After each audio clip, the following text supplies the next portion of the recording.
crime is one of his top priorities. Now, here's what he told Semaphore in April. We've refocused a lot of efforts away from where they were the past 4 years and into a place where we think they should be, which is going after drug dealers, going after violent criminals, going after terrorists, and also anybody that's committed any fraud. And that's our focus. It's not a new focus, but it's going to continue to be the focus going forward. Now, another initiative comes from the indictment of Raul Castro. He's still considered by some to be the de facto leader of Cuba. He was, of course, indicted by a grand jury in Miami, but there's no extradition treaty between the U.S. and Cuba. So at this point, the only way it seems that the U.S. would be able to get him without Cuba handing him over would be some sort of raid like we saw with Nicolas Maduro in Venezuela. Also, Blanche is being sued by New Mexico, Emma, over the Epstein files. They want more information, New Mexico does, into Zorro Ranch.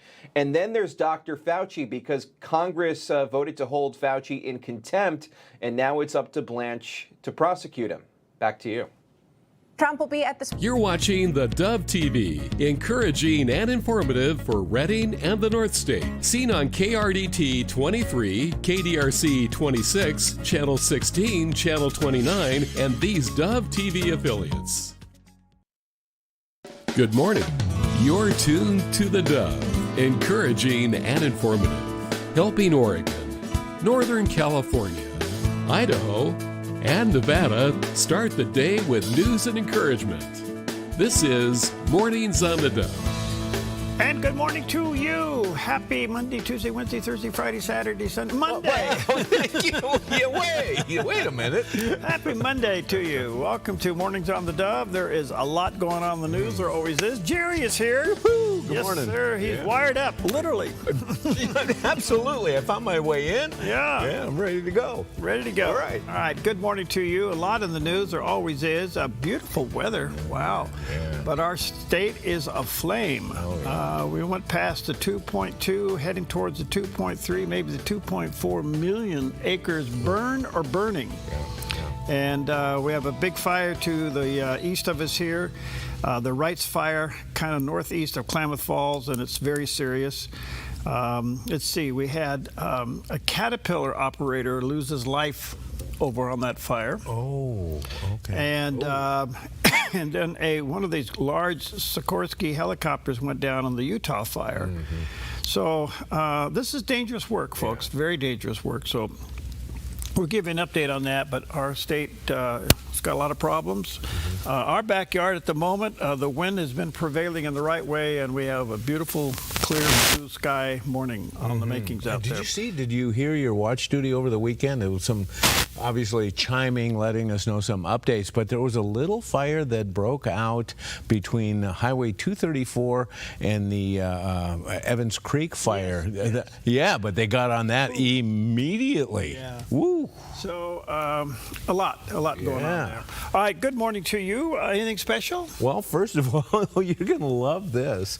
National Lazy Day gives us permission to relax and kick back. Why do they do this on a Monday? I mean, what's that all about? Just come to theDove. We'll define it for you. I thought you would like this. Check this out. What is the official exercise of National Lazy Day? Diddly squats. Oh, diddly squats. You don't do diddly squats. You don't do diddly squats. Diddly squats on Lazy Day. Yeah, how about I like that. Yeah, that's a good one. Also, National Connecticut Day, recognizing the contributions of the fifth state to join the United States of America. And if you're what is a person from Connecticut called? We're Oregonians. There are North Dakotans, Californians. What's a what is it? Connecticutans? Are you Connecticut? I don't know. Connecticutans? Anyway, our hats off to you. Also, National Shapewear Day. This used to be known as foundation garments. You know, corsets, things. I love it. And they go way back, all the way back to Greek and Roman times. Evidence exists in archaeological drawings depicting women in corset-like garments, and what's old is new again because they continue and in modern forms, and a lot of them are more invisible underneath the outerwear that folks put on. What was the cartoon? Little kids asking Grandma. What? Grandma, Why is your voice high during the day and low at night? Enough said. Thanks, Grandma. Oh, my goodness. Oh, and we've all seen those drawings, you know, when people pull in the corset strings. Okay. And this might contribute to the problem. There you go. One thing to eat, it's National S'mores Day. Oh, yes. Oh, we got to have s'mores. Yeah, recognizing the popular campfire treat. Millions of people of all ages love this gooey, toasted treat. And of course, they consist of a roasted marshmallow with a thick layer of chocolate bark sandwiched between two pieces of graham cracker. They were first recorded, the recipe was anyway, found in 1927 in a publication of Tramping and Trailing with the Girl Scouts. And so a couple questions come to mind on this. So when you're making s'mores, can you burn the marshmallow? Sure. Okay, that's a good thing. And what kind of chocolate do you put it on? Well, that's a good question. Yeah. I guess anything you want, but a good old Hershey's bar. Yeah, why not? That's the American chocolate. Yeah. And it's kind of controversial. You speak to Europeans about it, and they don't like Hershey's very much. It's not quite like European chocolate. But, we tend to like the chocolate that we grew up with. Yes. You know, it's like many other things, Yes. acquired tastes. So if you grew up with Hershey's, you probably like Hershey's. And I like Hershey's. I do too. So that's All right. Good that's morning all we to got. you. Good morning to you. Let's check out the weather with a guy that likes a lot of chocolate. Here's a look at today's weather from Grange Co-op. Across northern Oregon, mostly sunny in Vancouver with a high of 80, becoming sunny in Portland at 82, and sunny in Wilsonville and McMinnville with a high of 85. Overnight lows range from the mid-50s to upper 50s. Through the Willamette Valley, sunny skies with highs in the mid-80s. Salem reaches 85, while Albany and Corvallis reach 84, and Eugene reaches 85. Lows tonight fall into the mid to upper 50s. Central Oregon stays sunny with Prineville at 89 and Bend and Sun River at 87. Boise reaches 96 with areas of smoke, while overnight lows range from the upper 40s to lower 60s. Along the Oregon coast, sunny skies with Coos Bay at 70, Port Orford at 68, Brookings at 65, and Crescent City at 71. Brookings turns breezy with lows tonight in the lower to upper 50s. In southern Oregon, sunny and hot conditions continue. Grants Pass reaches 94, Medford 97, and Ashland 92, while Klamath Falls reaches 92 with smoke. Lows tonight range from the mid-50s to around 60. In Northern California, hot conditions with Wairika at 96, Chico at 100, and Redding at 103 with patchy smoke. Fort Bragg stays mostly sunny at 65. Overnight lows range from the lower 50s to mid-70s.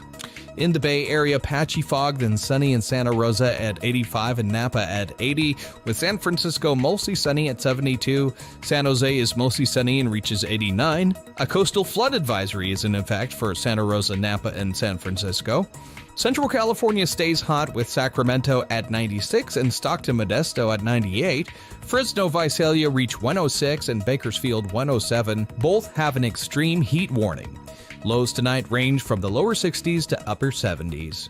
And that's a look at your Monday weather from Grange Co-op. All right, good morning to you. And there is a look at the morning commute across the San Francisco-Oakland Bay Bridge and coming from the island into the city this morning. Wow. Yep. Another happy day of commuting. It's a beautiful sight, Yeah. but especially because we're looking at it from this distance. Yes, Yeah. we'll take that. Absolutely. Well, time for some encouragement. Oh, wait a minute, a little. Oh, yeah. Wait. Go back to that, Let's Scott, see real that. quick. That is the, Yeah. there we go, off the Elk Grove big broadcast tower, Yeah. about 2,000 feet in the air. And that's looking out, I don't know what town that is. That could be, Walnut Grove. Oh, yeah. Oh, okay. A Okay. little hazy. And a little hazy, Yeah. a little valley haze there this morning. So there you All go. right. That's south of Sacramento. All right. Moving on to some encouragement, especially if you're dealing with some depression in your life. Here is a shot of encouragement with Johnny Erickson Tada. A few weeks ago, I was struggling with level 8 pain. It was unrelenting. And I confessed to a friend that I really had to climb my way up out of depression. And she said to me, "Come on, you're Johnny. You don't get that depressed." Well, I do. I mean, I have to fight. I've got to fight for my joy and my spiritual sanity. And the best way I fight off the blues is to give thanks for everything. I make my heart be grateful. I stir my spirit toward gratitude. I stoke my thankfulness God tells me to do it in 1 Thessalonians. So whether I feel like it or not, I compose a list of blessings and I recite them out loud. And I encourage you to do the same. When you feel depression creeping in, occupy your heart with a list of blessings before it gets filled up with morbid thoughts. Mouth your thankfulness. Your heart will catch up and your spirit will come into alignment. It's a great way to fight for your joy. Standing. Oh, she's good. Gosh. Yep. You know, I read something in Psalm 50 this morning, basically says the same thing, and that is to give the sacrifice of thanksgiving. Sometimes you have to thank God when you don't feel like it. Yeah, very well put. The sacrifice. The sacrifice of Thanksgiving. So in other words, it's mind over matter, if I can say it that way. Right. And I don't, I'm not trying to be spooky here, but you have to say, all right, well, I got a roof over my head. I can get in a car and go to work. Right. I got milk in the refrigerator. Right. You can go on and on and on. Yeah. And force yourself the sacrifice of Thanksgiving. And that's well put, because oftentimes when we're in the middle of it, it's difficult for us to do. When we're through it and we look back, oftentimes we see how God's fingerprints were all over it. But when you are in the middle, it is a sacrifice. It is. Yes. And I think what Johnny is trying to tell us here, there's a key to this. That there's a key to unlocking the depression. There's a key to unlocking the insecurity. And and I'm not trying to be psychobabble here, but it's true. If you can just begin to thank the Lord for what He has done, it'll clear the fog. That's not psychobabble. Okay. Yeah. Well, the rest of the stuff. Well, let's get to it. Let's get into the news. You talk about psychobabble. Here we go. All right. The top stories of the day. All right. Well, the on-again, off-again war with Iran seems to be at what the president is calling a low-keying it moment. Basically, he is saying, let's let the mounting economic pressure squeeze Iran rather than immediately launch a new military offense. Okay, so that's what's happening. In the meantime, Benjamin Netanyahu, Prime Minister of Israel, is not, I want to say this because you have to search to really get this sometimes. He's really not happy with the Hamas plan. Right. And I don't think, he basically is saying to the president, okay, buddy, but. Yeah. You're not controlling my backyard. Right. And so Hamas is Israel's backyard. So, but in the meantime, the president is letting things kind of lay low. And apparently the economic pressure is taking. But I think at the end of the day, there is a political side of this for what it is, and that is the president really is trying to get through the midterms. Yeah. And right now, the one thing that's going in his favor with this little game that's going on again, off again, is the gas prices they're coming down a little bit. Yeah. So it's, I don't know. What do we attribute that to? Why? Because it's still all blocked up there. Not much really has changed. Well, see, and that's his point, is that Iran's not making any money. Oh, yes. Okay. All right, so a lot going on in that one. And like I said earlier, here is, let's see, do I have that? Okay. Do we have Benjamin Netanyahu? Do we have his comments on that? I can't remember what I got here, and I don't have here this morning. Yeah, we got it. Okay, go ahead. With here's the Prime Minister of Israel with his take. Israel rejects the 15 points document. The IDF will not execute any withdrawal until Hamas is disarmed. And when I say disarming Hamas, it means heavy weapons, less heavy weapons, all weapons. And we are talking about real disarmament, not fictitious disarmament. Okay, so a little interpretation there. He's basically saying to the president, look, your plan for Hamas is ridiculous. They're not going to disarm. They're not. This is a game. We've been down this road before. We know the game better than you do. It's our backyard, not yours. And I don't say that they're angry with each other. I think that Prime Minister Benjamin Netanyahu has a moral obligation to protect his country no matter what. Yeah. And so that's what's happening. A little bit of a sad news. Former President Joe Biden, as you know, he has prostate cancer. However, it apparently is spreading to his bones, and apparently he is in pain. And here's a little bit of Hunter talking about that. The cancer has spread, is metastasized into his bones and further. It's very painful, and it's very debilitating in many respects, but he's still out there.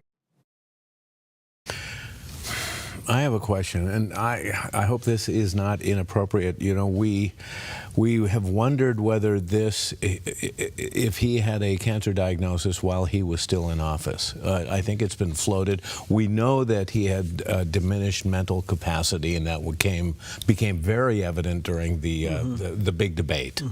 But there are some questions whether there were signs of cancer at that time.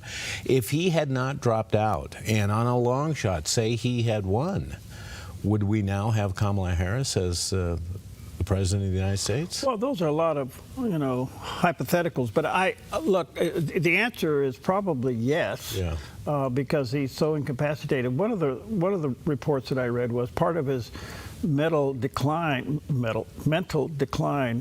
was the treatment of cancer while he was in office that they kept. Okay. In other words, it took a lot out of him.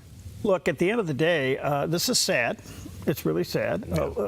He, nice guy, public servant all his life, probably will go down as one of the worst presidents. I didn't think anybody could be less productive than Jimmy Carter. And Jimmy Carter was a great humanitarian. Yes. But it looks like President Biden will go down as a, zero president, unfortunately. But you don't wish this on anybody. Right, right. I just think it's interesting that the camera's on Hunter. Yes. You know, at the end of the day, you can't help but say this. That whole mess with Hunter. Yeah. Nothing. Not a thing. Nothing came of it. Right. And we're good at exposing things. We're bad at bringing justice. Yeah. And now he's got some air of legitimacy with the alphabet soup people, the news media, and he is coming forth in these interviews. Well, I hope he runs for president. Well, you know what? That's an interesting thought. I don't know. Yeah. He got blanket immunity. Right, right. I don't know. And the only one that was actually signed by his dad. Yeah, the other one was the auto pen. Yeah. This next story, you're going to have to help me with this because this is sports going crazy. I don't understand what's happening with women professional basketball. Yeah. But over the weekend, Sophie Cunningham got a flagrant slap in the face. Yeah. Again, it's happened before. Took her right to the floor. Yep. And her and Clark are two people that have been targeted. And they are getting, look at that. Yeah. That is a first-class assault. Yeah. The Attorney General in Florida is looking into this as hate crime only because the after comment of the gal that hit her said this is white supremacy. White privilege. White privilege. Yes. Excuse me. Right. So I'm going, what is happening to women's professional basketball? It seems to be going down the tubes. Well, and not only that, but on top of this is this whole trans wanting to play in it. Right. Well, the two things are in common between Sophie Cunningham and Caitlin Clark. They're both white and they're both straight. And that runs against the grain with a lot of what's going on in the WNBA. Also, the fact that they have a lot of notoriety. And they've been getting some contracts and making some money and bringing fans into the arena. Now, it's weird because it's counter to what how they should be reacted to. You bring fans in, you make money. They are subsidized by the NBA, by the way. They are. They wouldn't be making any money. And so now, and then you bring up the trans issue and you see all these, especially some of these coaches who are now backing, and trans kids are, all the sayings that they come out with. Well, wearing a T-shirt during a game. Yeah. I just hate to see this. Why are we tolerating women's sports being attacked like this? Well, yeah. And a couple things are going on. Did you see over the weekend, and I knew this was going to come. I knew it. But two ex-NBA players, Enes Kanter-Freedom and Royce White, have declared themselves eligible for the upcoming WNBA draft. They say they're gender fluid. Sometimes they feel like guys and sometimes they feel like girls. And we know under the umbrella of trans, this is an acceptable thing. This is one of the One of the conditions. It's all about feelings. Yeah. Now, Freedom, in his canter Freedom, is an ex-NBA center. So you know how tall he is. Mm-hmm. He will walk onto that court and they would absolutely dominate from the get-go. So they're actually one of their points is the fact that the WNBA is very soft on their definition of what trans is and what a woman is. And it's that old question, you know, that Democrats can't answer. What's a woman? Yeah. And we even have a Supreme Court justice sitting who can't answer that question. So now they're going to make them define what it really is. So these two NBA male players want to be eligible for the draft. For the WNBA. WNBA. Yeah. Okay. This is good, man. So this is a gig, and so it's forcing the WNBA to go to the closet and say, what is a woman? Right, exactly. We have something else. You know, we have this Megan Rapinoe, used to be the soccer player, was on the women's Olympic team, and she's a gay advocate, and she is very soft on the transgender. She thinks that this is an assault on women's rights, that they don't let boys play with girls. I mean, it's crazy. Even though the women's Olympic team got beat by a team of 15-year-old boys. Yeah. They did. Now, on the other hand, in the WNBA, there's a podcaster, a noteworthy podcaster, who has laid down an offer to the NBA, and he's told him basically $10 million. $10 million. He says, you bring up your championship team, and I will pull up a boys' state championship team, high school. And if you can beat them, I'll give you $10 million. WNBA is woefully silent on the issue. All right, so where is this going to go? Let me just ask you this. Isn't this time, let's go to the top here for a moment. Okay. Because the players are always trapped, okay? If a coach is for this, fire the coach. Fire him, yeah. I mean, aren't these teams owned? Yes, yeah. All right, so you go to the you go to the boardroom and you say, fire that coach. Unfortunately, sometimes it's who owns the teams. Did you see the brouhaha that went up in Seattle? The Seattle WNBA team had this, this trans night and all this stuff, and some of these people who are supporting Sophie Cunningham and protecting women's sports got booed. Yeah, right, and the owner, who is gay, a woman who's gay, came and got in the face of these young kids who were holding up posters in support, made the kids cry. And it's like, wait a minute, it's just bullying is what it boils down to. So I don't know if you can't rely on the owners. Well, we're at a, what happens if a team rebels? What if the team of that owner said, we're not going on the court tonight? Yeah, I don't know. I think you would have to have some, No, you let the lawsuits fly. Yeah. Because every one of them would be breaking their contract. Yeah, but, I don't think there's that kind of unity on these teams. I think that the teams have so many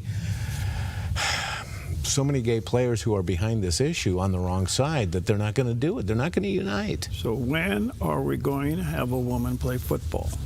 Never. When are we going to have a woman play baseball? Never. Right.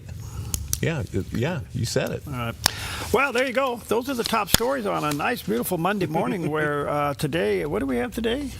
Yeah, what did we have? Oh, s'mores. S'mores. Yes. Perfect day for s'mores. The only problem is you may have to roast them over your barbecue. Don't start a fire out there. Good point. All right, we'll be right back. All right.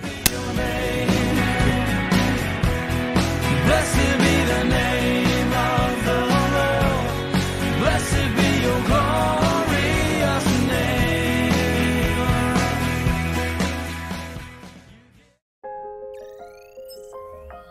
The Lennox iComfort S30 thermostat can sense changes in your environment.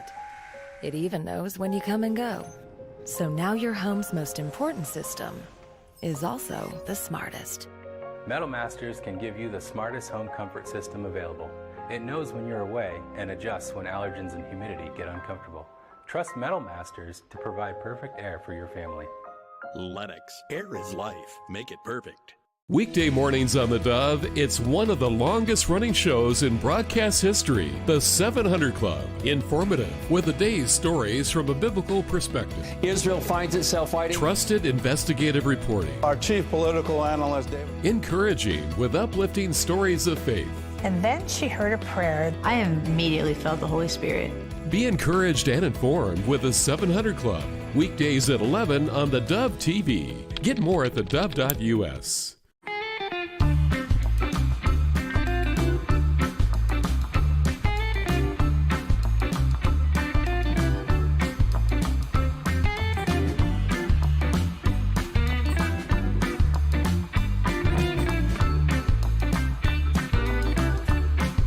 If you don't drive it, donate it. By supporting us, you'll get even more mileage out of it. Thank you from the Dove TV. Jesus is the answer for the world today. Above him there's no other, 'cause Jesus is the way. Jesus is the answer for the world today. Above him there's no other, 'cause Jesus is the way. Sing along. Okay, welcome back on this Monday. 24 minutes now past the hour. Jerry is here. That's all that counts. Jerry, Oh, yeah. that's all You that betcha. counts. Jerry's a nice guy. Yeah. All right. Well, listen, a little bit of a fire update. The big one is what they're calling the Wrights Fire, which is northeast of Klamath Falls. There's a little bit of the watch duty. Just shows you how much it's gone there. It is now about 34,000 acres. Wow. Zero containment. Wow. And there's about 434 personnel assigned to this fire. And it's just roaring out there.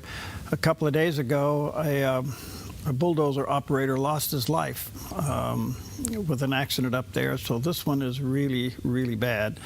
But 2.2 million, going to 2.3 million acres have burned or are burning in Oregon. You got the Roe Creek fire, you got the Cottonwood fire, Cross White fire, the Shingle fire, the Ockawa fire. The Grasshopper fire is still going pretty crazy, 57,000 acres. The Wood Rat fire, which is right behind us, it was a couple of days ago, is 282 acres. They got it. Basically, they're saying 50% contained. What they mean is they got the fire completely circled and they're moving it inward. But this is the big one roaring right now in the state, and it is really, really dangerous. So if you're in the Klamath Basin, you can see that smoke, and with the air inversion, sometimes it pushes it down and around. And of course, the factor that really makes everything really crazy is the wind. Yeah, right. But folks, this is really dangerous work. I don't know where all these crews come from. I know we have crews from out of state. We have a lot of assets on the fire, a lot of aircraft, not only flying out of here, but flying out of other tanker bases across the state. Bulldozers, water trucks, fire departments looking out for structure. But there is quite a level 1, be ready, up to level 3, go now. There are quite a few postings on the go now level there for the Klamath County area. So if you're in that area, you're probably pretty much aware of what's going on. But the only thing I can say is, boy, this is serious. This is one of the worst fire seasons in the history of the state. Fortunately today, I don't know what it is. Maybe it's just the wind, the way things are. Our little valley here is pretty clear, but we've seen where we can't even see across the parking lot. Yeah, yeah. This is really, really a bad, bad season. However, have you noticed the trees are already turning? Yeah, I have. And the acorns are already falling. Yes. Now, if the climatologists are correct, there was I think 3 or 4 climatologists that did this long-range study for the Pacific Northwest. And this report came out about a month or so, maybe a month and a half ago. And I'm just paraphrasing it. They basically said that since 1980, we've only had 3 super El Niños. And we are now on track for a 4th one. Okay. Which means they said it would start in August, which we're now in August. I'm not sure what that means, other than the systems change and whatever. But if it is what they say it is, then we're heading in for a very rainy, snowy season. which means the climate and everything else is, you know, goes in cycles. Goes in and cycles. That's the next one. Yeah. And that's the next one coming. And so we'll keep an eye open for that. But right now it is hot and dry and very dangerous out there. So be very, very careful. Yeah. All right, take a look at the satellite image. It'll kind of show you what's going on here on the West Coast. Severe clear, as we pilots call that, super VFR weather. California, Washington, Oregon, out towards Idaho, Nevada. They could have some afternoon buildups in some of these areas, but for the most part, it's very hot and dry. But in our backyard, a few degrees cooler, but you get down to the Central Valley, it's a few degrees hotter. Yeah, right. So that's kind of what's going on. Well, a lot of eyes are on Kami Mamdani and what's going on in New York. And here with Arkansas Governor Sarah Huckabee Sanders spoke with Fox Business' America Reports. She said New York City's debt is bigger than her entire state's annual budget. Check this out. I mean, it is absolutely insane what is taking place in New York right now. They have a bigger budget deficit for next year of $7 billion than our entire state's annual budget that we project for the whole year. So what they are doing is bankrupting their city. They're putting these burdens on the tops of the hardworking families in their city and their state. It's unbelievable that they think that they can build a strong economy by giving things away. That's not how you build a strong economy. You do it by giving people opportunity, making it easy for them to work, supporting them in pathways to success, not giving things away. It is the opposite of what they should be doing. While they are doing the crazy things that are happening in places like New York and California, Arkansas is benefiting because people are tired of these crazy failed policies and they're fleeing places and coming to states like Arkansas, where for the last 2 years in a row, we've been #1 for people moving into our state per capita from any other state in the country because people want to have lower taxes. They want less regulation. They want more opportunity. And they can find that in a place like Arkansas, and it's getting fewer and harder in places like New York and California. Well, look, she's a rising star, but moreover, she's an amazing lady. But she said something that is absolutely true. I was reading about everybody thinks everybody's going to Texas. Not true. Now, big companies may be going to Texas because the employment pool is bigger to select from. But people that really want a lifestyle change are moving to Arkansas. Arkansas, Tennessee. Arkansas, Tennessee. You've got Oklahoma. Oh, yeah. Those areas, even though you're down through the Tornado Alley, who cares? Yeah. You dig a hole in the ground and go in there. Everybody's got their fair share of natural disasters. Yeah, they do. But she is absolutely correct. Nevada is growing like crazy. Idaho. Now, the thing about Idaho, everybody's left here and gone to Idaho. Yeah. Idaho is now like, maybe we're too crowded. You have three communities growing together up there. Right. You know, and you got Boise, Meridian, I forget the other Caldwell. one. Yeah, they're all kind of growing together up there. It's 5-lane freeways. Yeah, exactly. You know? Exactly. But it's not that that's a bad thing. It's just that, you know, people are really selecting. They're out of these blue states. And I don't know what's going to happen to New York. And speaking of which, the Democratic Party is just splitting right down the middle, right in front of our face. Absolutely. It's going to continue, and there are reasons for it. But speaking of New York, did you see Mamdani's latest move? No. He thinks that the electric-powered scooters go too fast. So he's declared war on Jeff Bezos and Amazon and a number of other suppliers, and he is going to fine them for selling scooters that go above 20 miles per hour. Now, there is a noteworthy case that has happened in New York where a kid, naturally, kids going like 28 miles an hour, 30 miles an hour, crashes, gets killed. And so now his answer is, we're going to government control the speed of the scooters, and if you sell a scooter in our city that exceeds 20 miles an hour, you're going to get fined, and I think it was $1,000 in each case. And so now that opens up the question. You let these socialists gain control statewide and nationwide. So what's the speed limit, highest speed limit in Oregon? 70? Yeah, I mean... Out east, yeah. Oh, yeah, even down, 7... In fact, okay, I-5, 65 miles an hour, right? So does that mean that, okay, now we're going to regulate your cars. You can't go past it. You can't buy a car that goes past 65 miles an hour. Well... Huh? Mamdummy. Kami Mamdummy. Yes, Kami Mamdummy. Yeah. Yeah, he's got the answers. He's a dummy. Yeah. The only thing I can say is... Dummy. Mamdummy. I mean, hey, let him try it. Well, they are. They're going to do it in New York City. Let's see where this goes. Absolutely. At what point do these citizens say, have a nice day? Right. I don't. But the average, the people that they're trying to help are the ones they end up controlling and burying. So they have taken hope and safety and turned it into regulations. And you know what? That's just the tip of the iceberg, because we saw what happened with COVID. Yeah. That, some other thing comes in that they say, you know what? You guys need this health-wise, or you need this, and now we're going to regulate that as well. All of a sudden, they're telling us how we're going to live. Yeah. Okay. Well, anyway, so much for a Mamdummy break. We'll be right back. We're going to go right to school.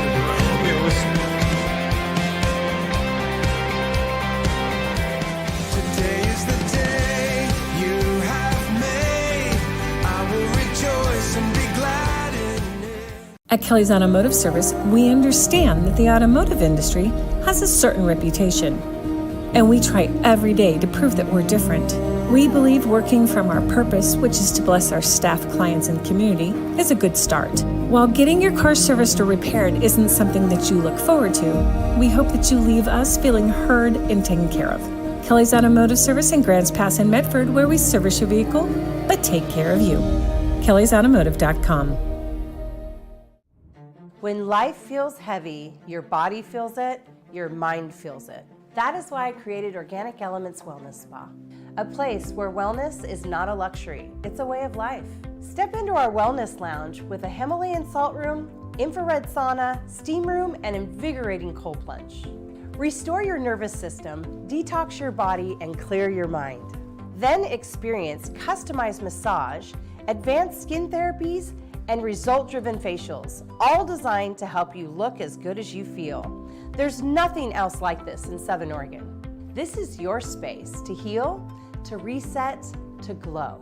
Call today to book your private wellness party for up to 15 guests, or surprise someone special with a gift certificate. Visit Organic Elements Wellness Spa on East Main Street in Medford. Book online at organicelementspa.com. Wellness is wholeness. Voted best of Southern Oregon. Orthodox Christianity has existed for 2,000 years. Yet many people know very little about its history, its worship, or the ancient Christian faith it preserves. Hi, I'm Paulina Leiser. Join me each week as we explore the beauty and depth of this historic Christian tradition and its place in the modern world. Don't miss The Ancient Church, conversations about Orthodox Christianity. Sundays at 6 p.m. on the Dove TV.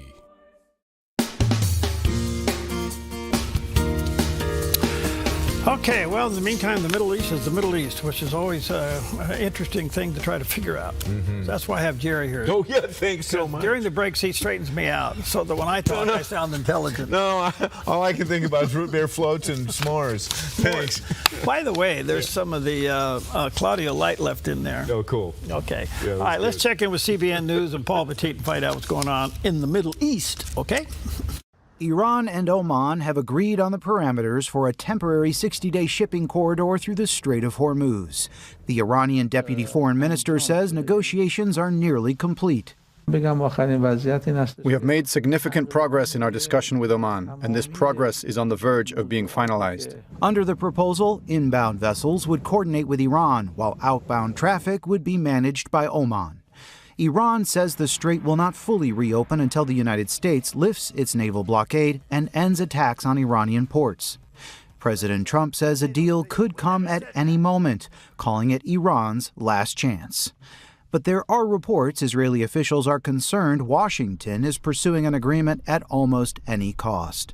Prime Minister Benjamin Netanyahu signaled Wednesday that Israel is prepared to act alone after a post by Israeli media reported that Iran's Revolutionary Guards commander admitted they're pursuing a nuclear weapon. Today we heard the commander of the Revolutionary Guards explicitly declare Iran's intention to continue developing nuclear weapons. Well, I'm also determined to continue preventing Iran from possessing nuclear weapons. Meanwhile, another front is heating up in the Red Sea.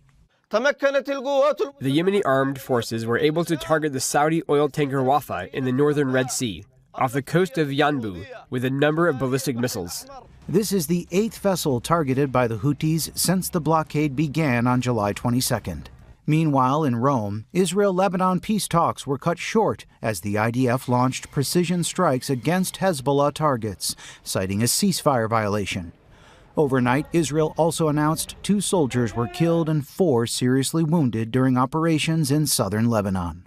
Back in the United States, progressive Abdul El Sayed won Michigan's Democratic Senate primary, a victory many see as another sign of the Democratic Party's growing shift toward the pro-Palestinian, anti-Israel movement. President Trump had this to say in a speech in Las Vegas last night. He doesn't love Israel. He doesn't love Jewish people. He hates them. El Sayed has criticized Israel's military action in Gaza and wants to cut off U.S. military aid to the Jewish state. Joshua Swanson, CBN News, Jerusalem. After several missed deadlines, the president insists a deal is still close as negotiators work through what appears to be deep divisions inside the Iranian regime. There are people within their system who want the war to be over. There are also people within their system who are crazy radicals who want the war to continue. Our job is to navigate through that and get the best outcome for the American people. Trump is framing the negotiations as Iran's last chance to avoid military action, which he compared to a World War II type strike. I'd rather make a deal because I don't want to kill people. I do not want to kill people. But at some point we're going to... We were set for the biggest attack of any attack, and we've hit them very hard for the last few months.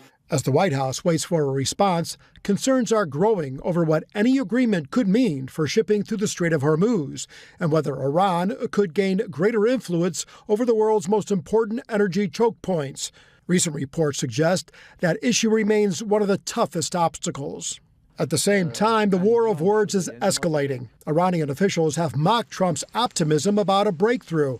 One Iranian official calls Trump's actions theater diplomacy on loop.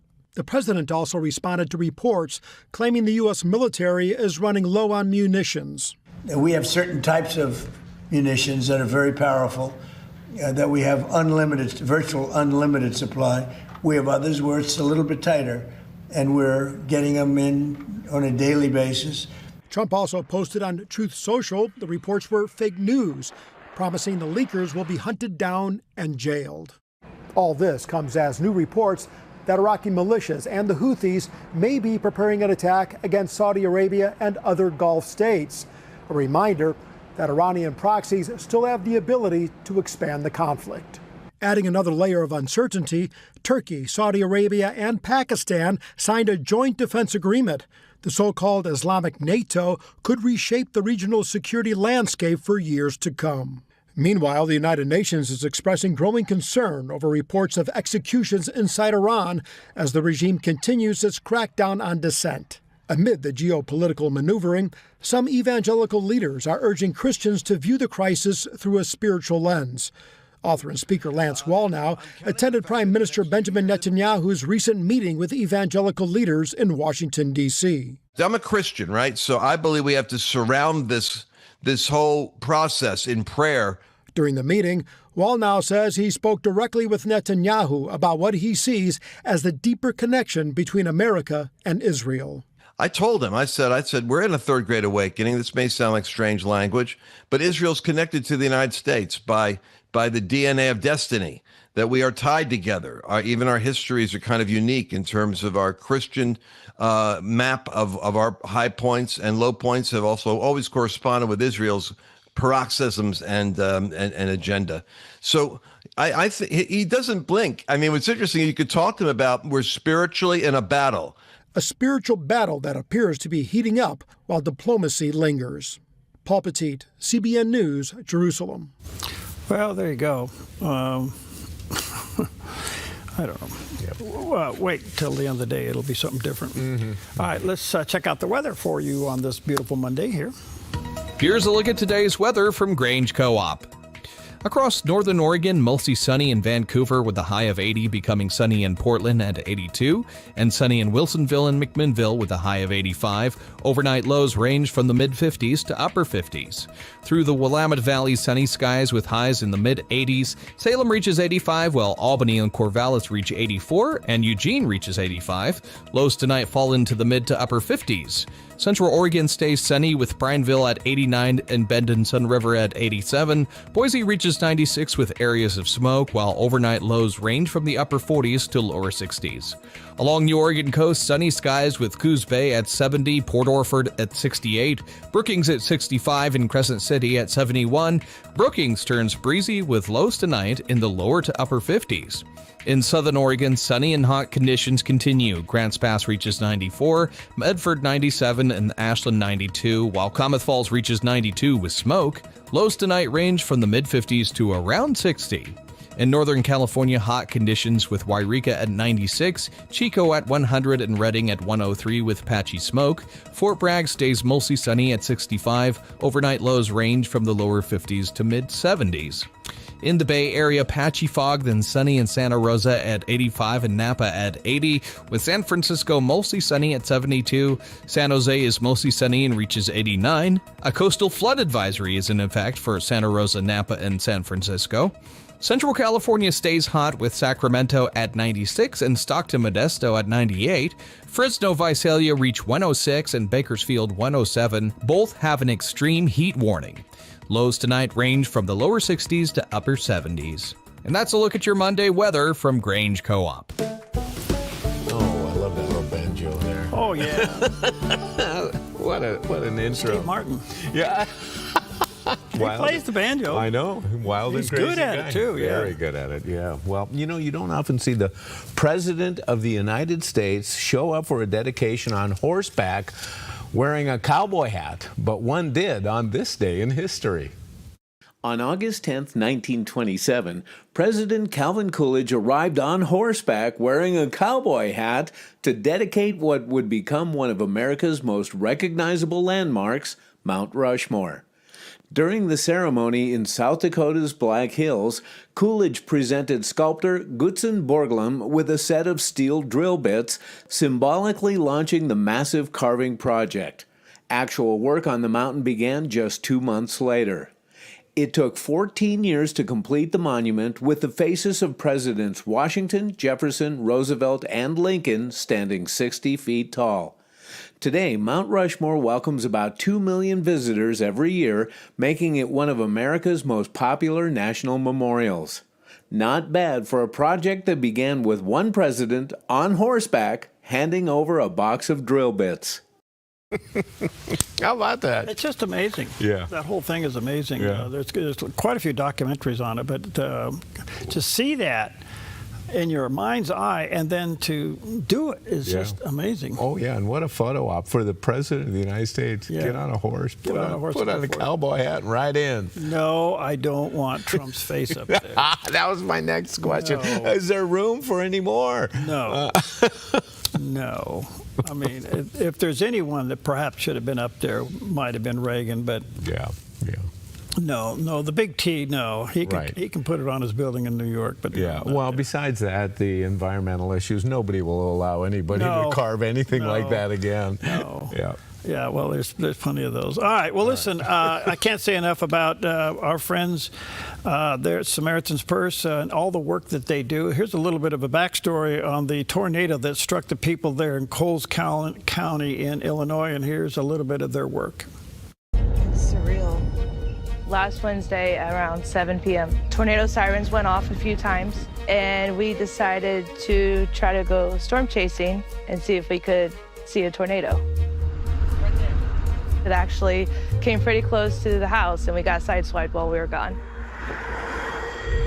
Samaritan's Purse is here in Coles County, Illinois. After last Wednesday, a large storm brought a tornado and hit Charleston, Illinois, and surrounding towns. I'm surrounded by all kinds of really big trees, and most of them fell down. Learning the path in the jungle. Yeah. It was a huge task. So the fact that Samaritan's Purse can come out and help clean this up is beyond amazing. A few years back, I was in southeastern Kentucky, where our son lives, and I saw a flyer that said flood relief help through Samaritan's Purse. And it was the most wonderful experience. Just pull on your tension side. The tension side. That's the key. So when I saw that Coles County was where Samaritan's Purse was going to show up, and I'm only 45 minutes away, I had to sign up again. This is being able to love on people just by raking limbs, and that's what I can do. What you get out of it is just as much as what the homeowner gets out of it.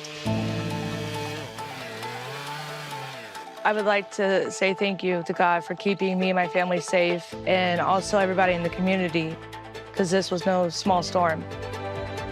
It's times like these when people really need to come together the most. Well, there you go. I can't say enough about Samaritan's Purse and the work that they do. I don't know where you are in the seasons of life, but if you're finding yourself moving from success to significance, perfectly consider getting a hold of Samaritan's Purse and volunteering. Put well, though. You can go anywhere. I mean, you can, they'll train you. And they can use you, and they're dispatched all over the world, so good stuff all the way around. All right, s'mores are us. We'll be right back.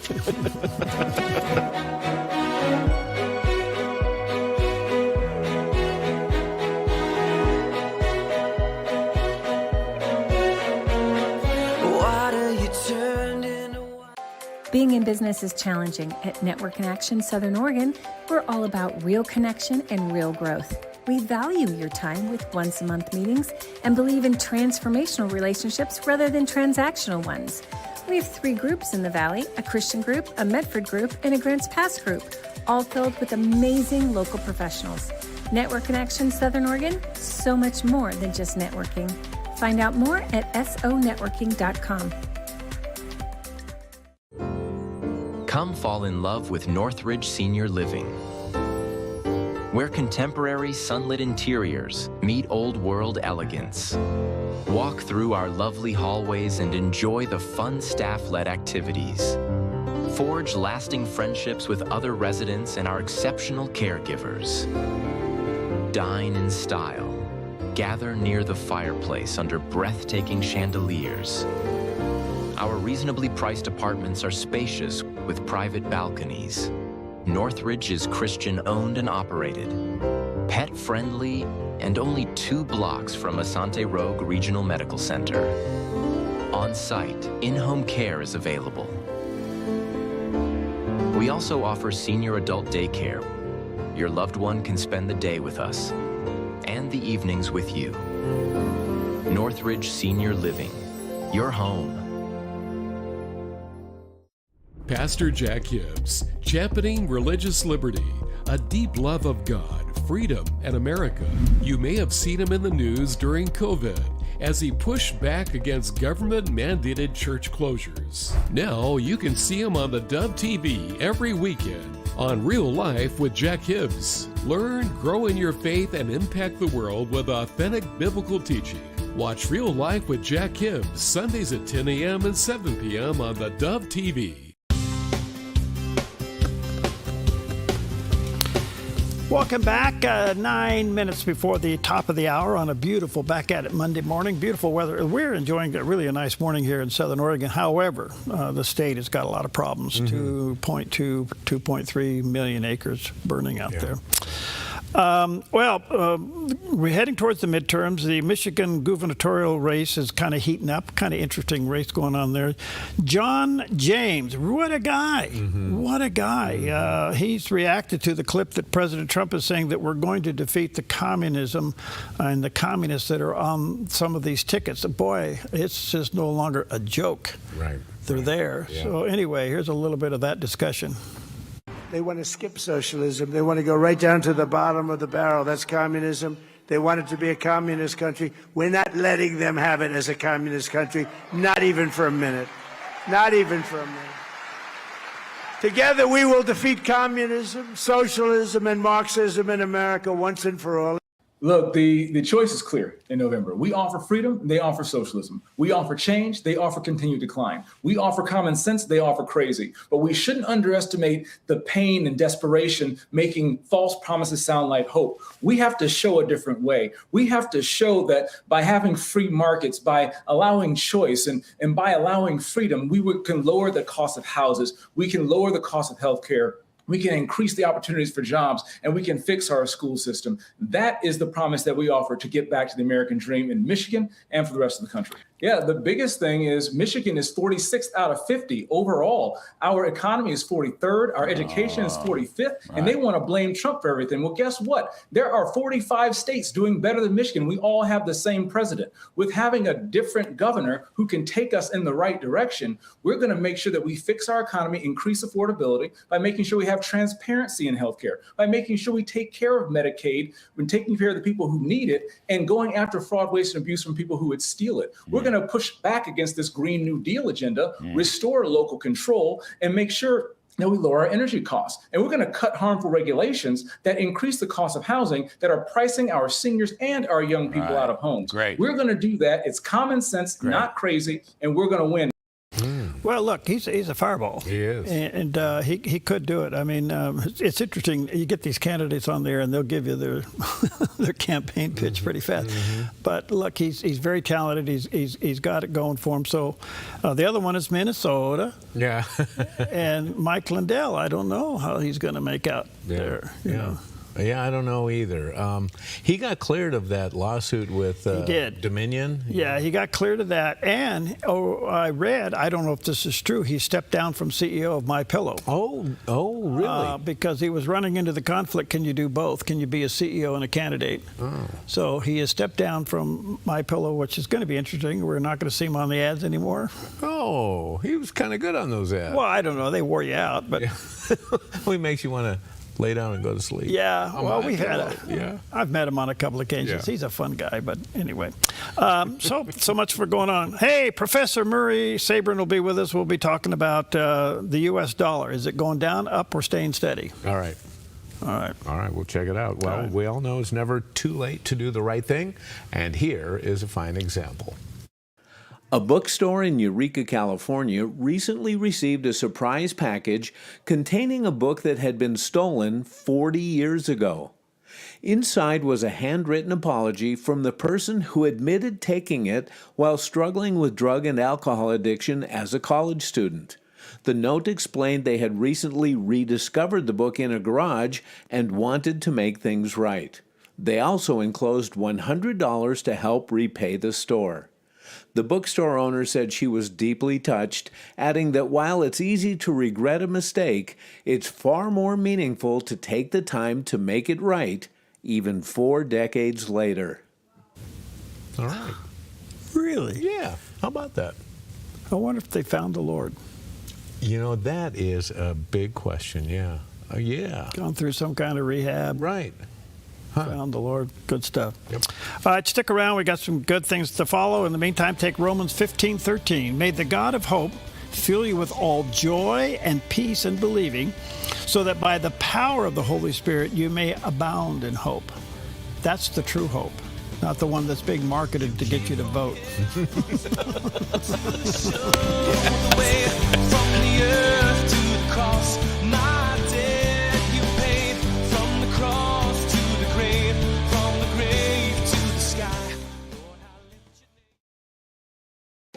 Since 1934, Grange Co-op has been more than just a store. We've been a cornerstone of our community, owned by people like you. We proudly offer top-quality farm and ranch supplies, including our own Rogue feed, as well as workwear, Western apparel, garden essentials, and pet care products. By signing up as a Grange Rewards customer, you not only enjoy exclusive benefits like special offers and 1% back on most purchases, but you also become part of something bigger, a cooperative that you own and help shape. Join Grange Rewards today. Your property demands equipment with more reliability, durability, and versatility built in. Kubota equipment is ready to get the job done right.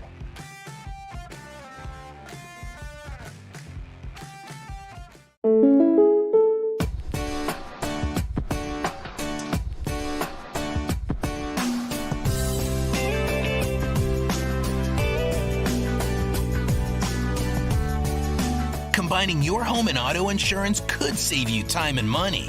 And who doesn't like that? Want surprisingly great rates on auto, home, and life? Now's the time to call State Farm agent Rory Wold in Medford. Like a good neighbor, State Farm is there. The world has a view, but God has the vision. That's what sets the Vision TV show apart.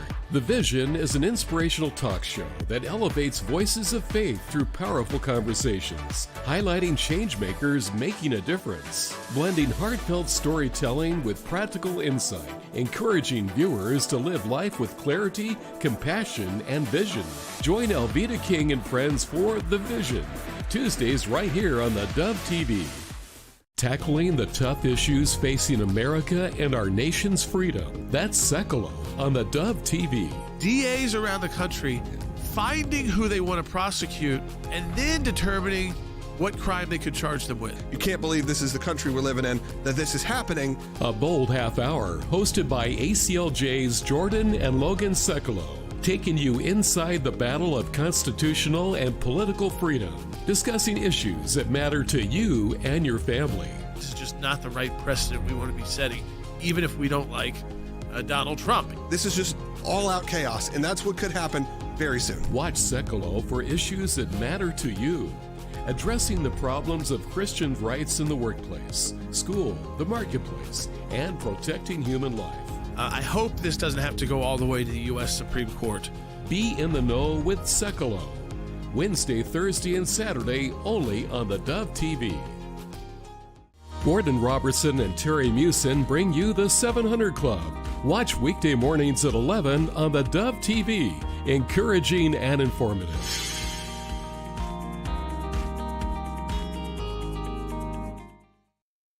Good morning. You're tuned to the Dove. Encouraging and informative.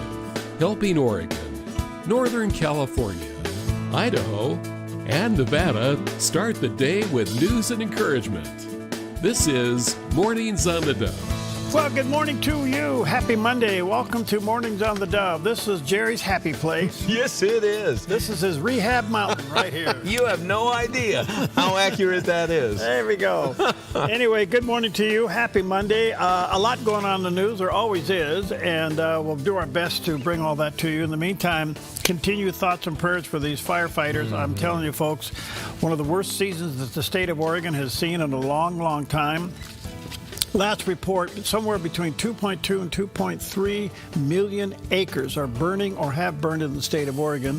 Ouch. And the big Wrights fire, which is just northeast of Klamath Falls and Klamath Lake, is the big one in the state. So a lot going on. And be careful out there. It is dry, and we're just not even quite through halfway August yet. We got a ways to go with all this stuff. Anyway, good morning to you. A lot in the news, and anything special today? Well, you're going to really love this. It's National Lazy Day. Really? Yeah. And why on a Monday? Well, you know, we see this kind of regularly on Fridays, right? Especially Friday afternoon. It kind of plays into my proposal for an American work week. And that is? We don't show up on Monday until about 1 o'clock. Oh. And we work to about 3 or 4. Yeah. Okay. All day Tuesday, all day Wednesday, 3/4 a day on Thursday, and only till about 10, 11 o'clock on Friday. Sign me up. So lazy. Ready. Lazy. What is it, lazy or hazy? No, it's the National Lazy Day, giving us permission to relax and kick back. And of course, I'll tell you what, come in here about 9:30. Yeah. Yes. Yeah. And of course, the official exercise for National Lazy Day is diddly squats. Diddly squats.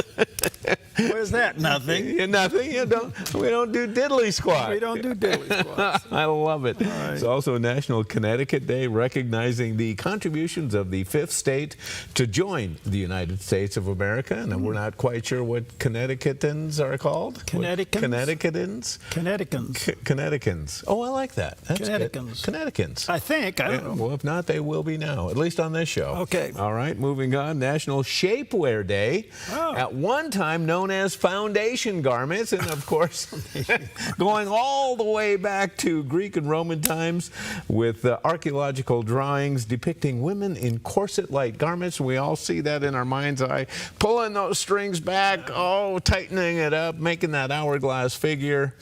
And of course, foundation garments or Well, shapewear. listen, that's when the little kid said, Grandma, why is your voice high during the day and low at night? It's true. I remember the term girdle. Remember girdle? Girdles. Yeah, girdles. So anyway, they still exist. Shapewear is different now, and unfortunately, I think they're being. Well, I'm not even going to speculate on who wears shapewear. Are they electric? You just push a button, they squeeze you. Oh, technology. Don't you love it? Let's move on. Yeah, please. And here is counter to National Shapewear Day, because there's only one thing to eat. It's National S'mores Day. All right. Yeah, recognizing the most popular campfire treat. Millions of people of all ages love this gooey toasted treat, and they consist of roasted marshmallow with a layer of chocolate bars sandwiched between two pieces of graham cracker.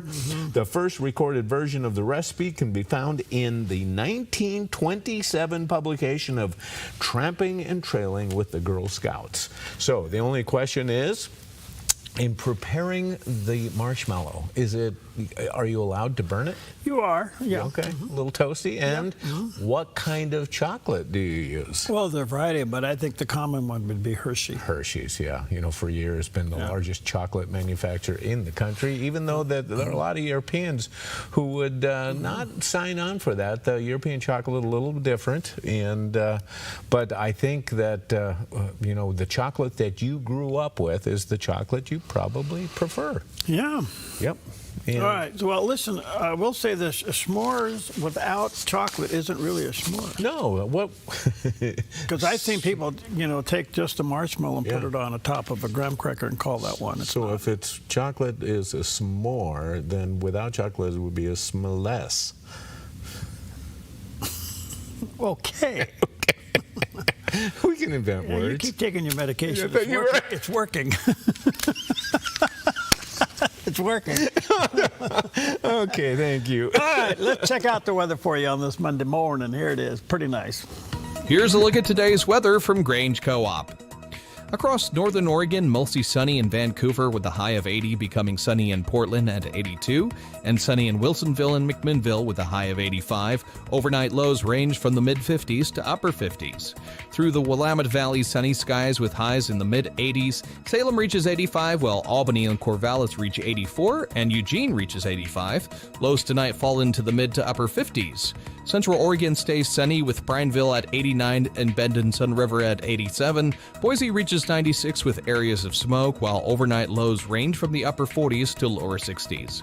Along the Oregon coast, sunny skies with Coos Bay at 70, Port Orford at 68, Brookings at 65, and Crescent City at 71.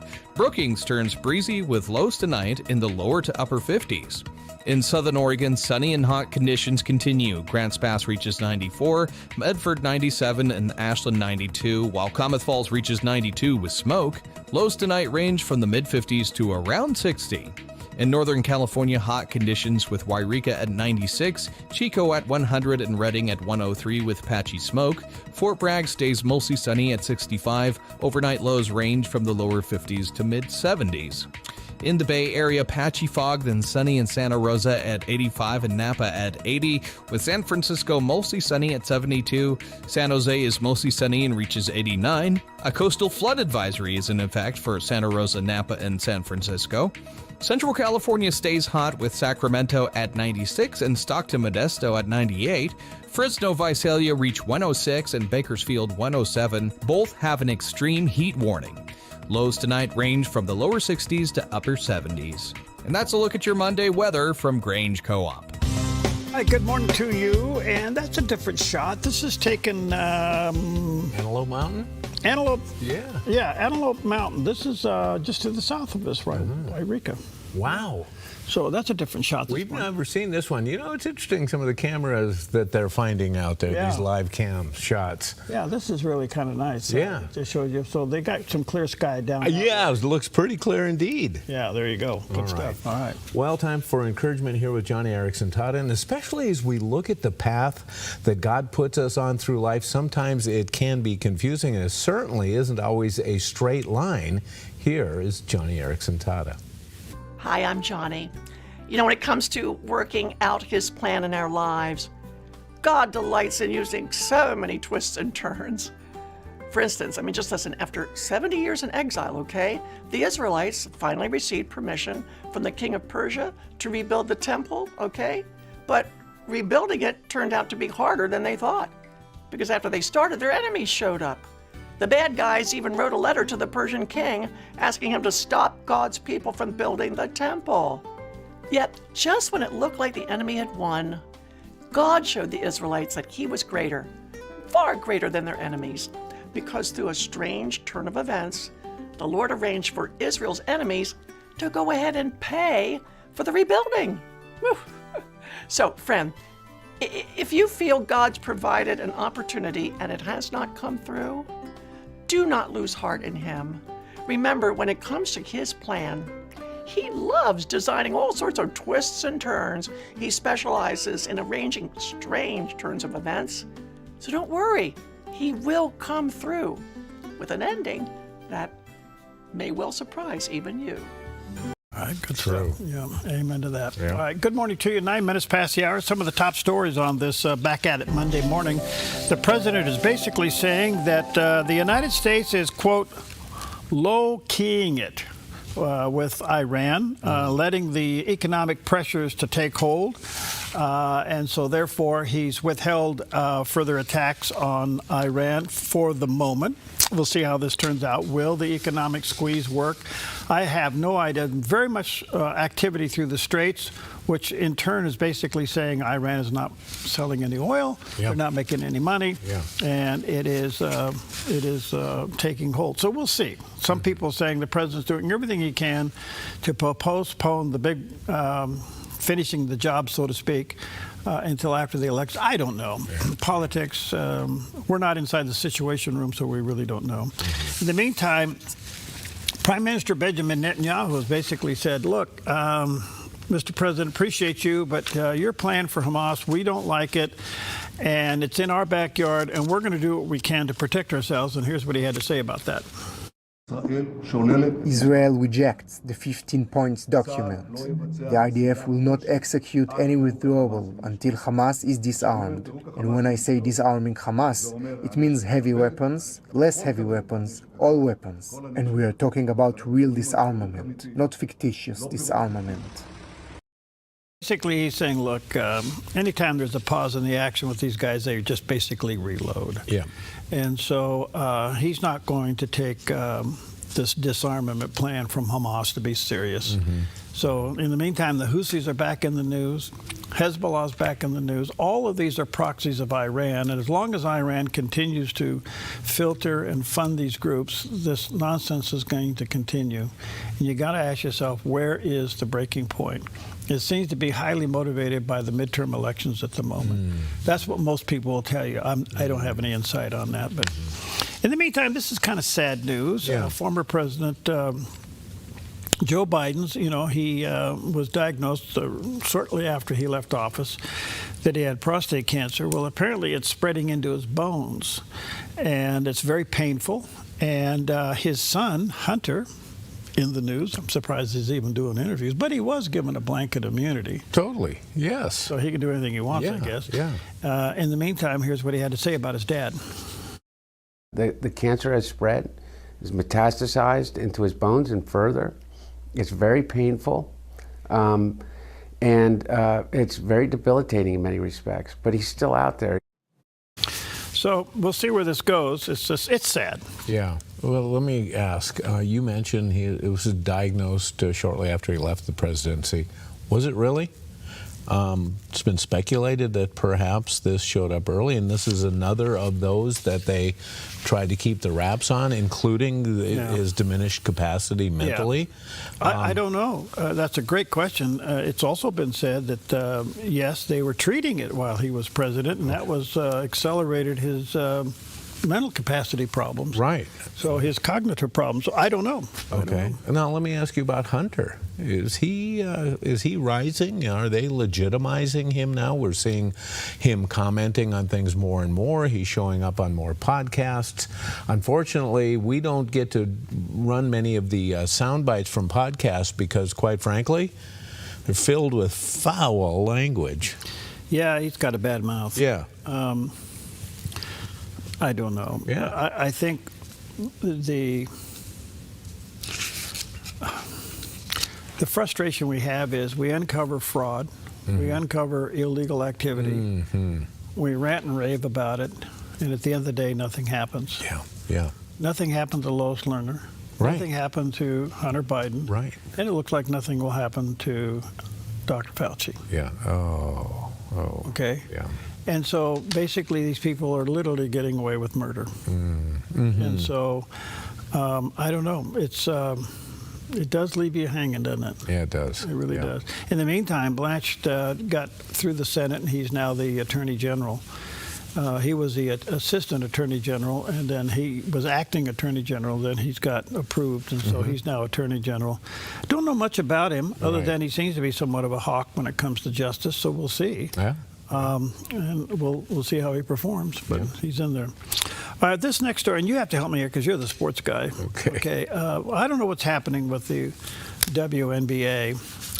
They don't either in some cases. This is really, really something. Yeah. Because when you look at what's happening to Sophia Cunningham and Caitlin Clark and how they're being treated, but this foul that happened over the weekend, this was a flagrant foul, and the gal from the Chicago Sky, Carrington is her name, she was she got a 2 foul for sending. She was ejected. She was ejected. Then said the ejection was because of white privilege. It's just amazing. Right. Right. Now look at this foul. This was absolutely... About tore her head off. About took her head off. Yeah. The interesting thing, look, the ball did go through. Yeah. Okay. Keep your eye on the ball. I love it.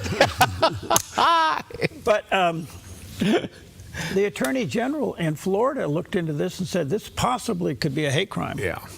Well, so, I don't know especially after the the racial comment afterwards. And of course, imagine if these roles were reversed and that kind of comment. Oh my stars! Can you imagine? Oh no. Well, yeah. The WNBA has severe problems. And of course, they would hardly exist if it weren't for the subsidy from the NBA.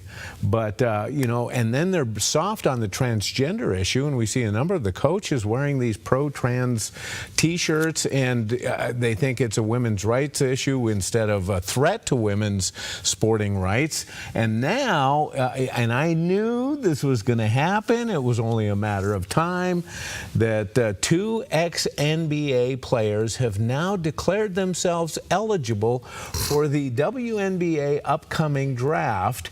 And these are both conservative guys, and basically they're saying, we're fluid. Sometimes we feel like guys, sometimes we feel like girls, and the WNBA has not defined what a woman is, as so many on the left won't and can't do. Now, don't get confused about it. These guys are making a point.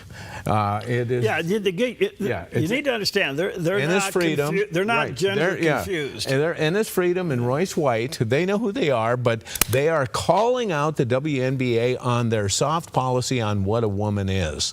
And they're making themselves available for the draft. Absolutely. Unbelievable. How are they going to disqualify them if they can't say what a woman is? Well, supposedly the WNBA was going to take the weekend off and go to Camp David, I guess. I don't know. Go somewhere That's good. Very good. And try to define what a woman is. Yeah, go figure it out. They should sit down with a Supreme Court justice who can't do the same. Well, I'm just, the Clark and Cunningham attacks are so obvious. Yeah. Where is their coach? Cowering in the corner.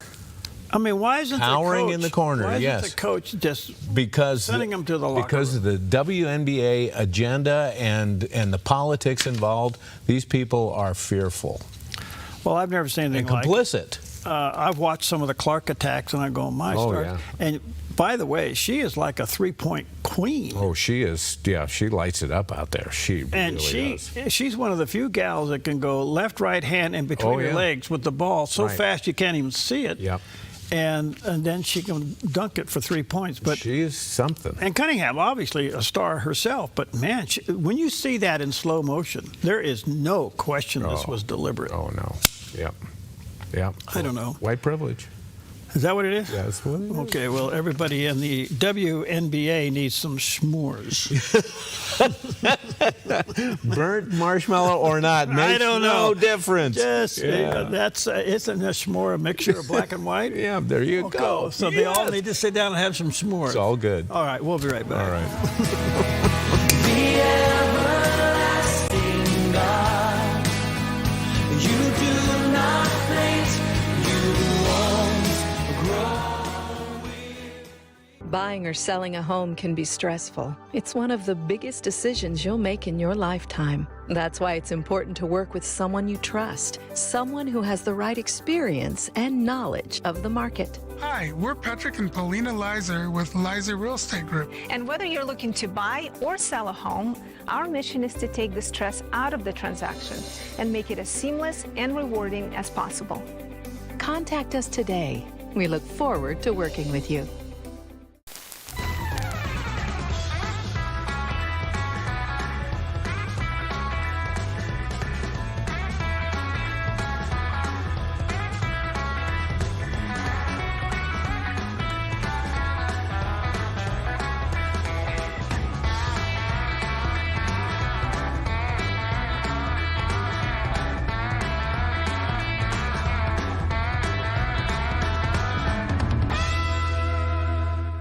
Do events in the world leave you confused and scratching your head? A world where up is down and down is up. I'm Perry Atkinson. Mornings on the Dove knows how you feel. We're here to offer God's hope and encouragement and to help you to sort it all out. And I'm Jerry Bilden. Mornings on the Dove alerts you to issues and events the mainstream media would rather you not know or know the truth. A lot in the news today, some movement around in the Middle East, common sense discussions on today's headlines, and rational perspective on what's really going on. That will leave you better informed and encouraged by the gospel. In this upside-down world, there's one place you can trust to get it straight. Check into Mornings on the Dove each day to find out what's really going on and to be encouraged. Mornings on the Dove, weekdays from 6 to 8 a.m. on the Dove TV and radio. Streaming online at thedove.us, Roku, and Apple TV. The Dove, encouraging and informative.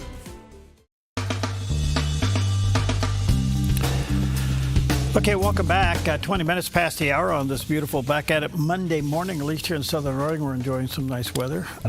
But let me give you a little bit of an update. And I have to say, this is really an amazing thing to see happening in the state of Oregon. We're having one of the worst fire seasons in the state's history. Report was 2.2 to 2.3 million acres burning or have burned in this state.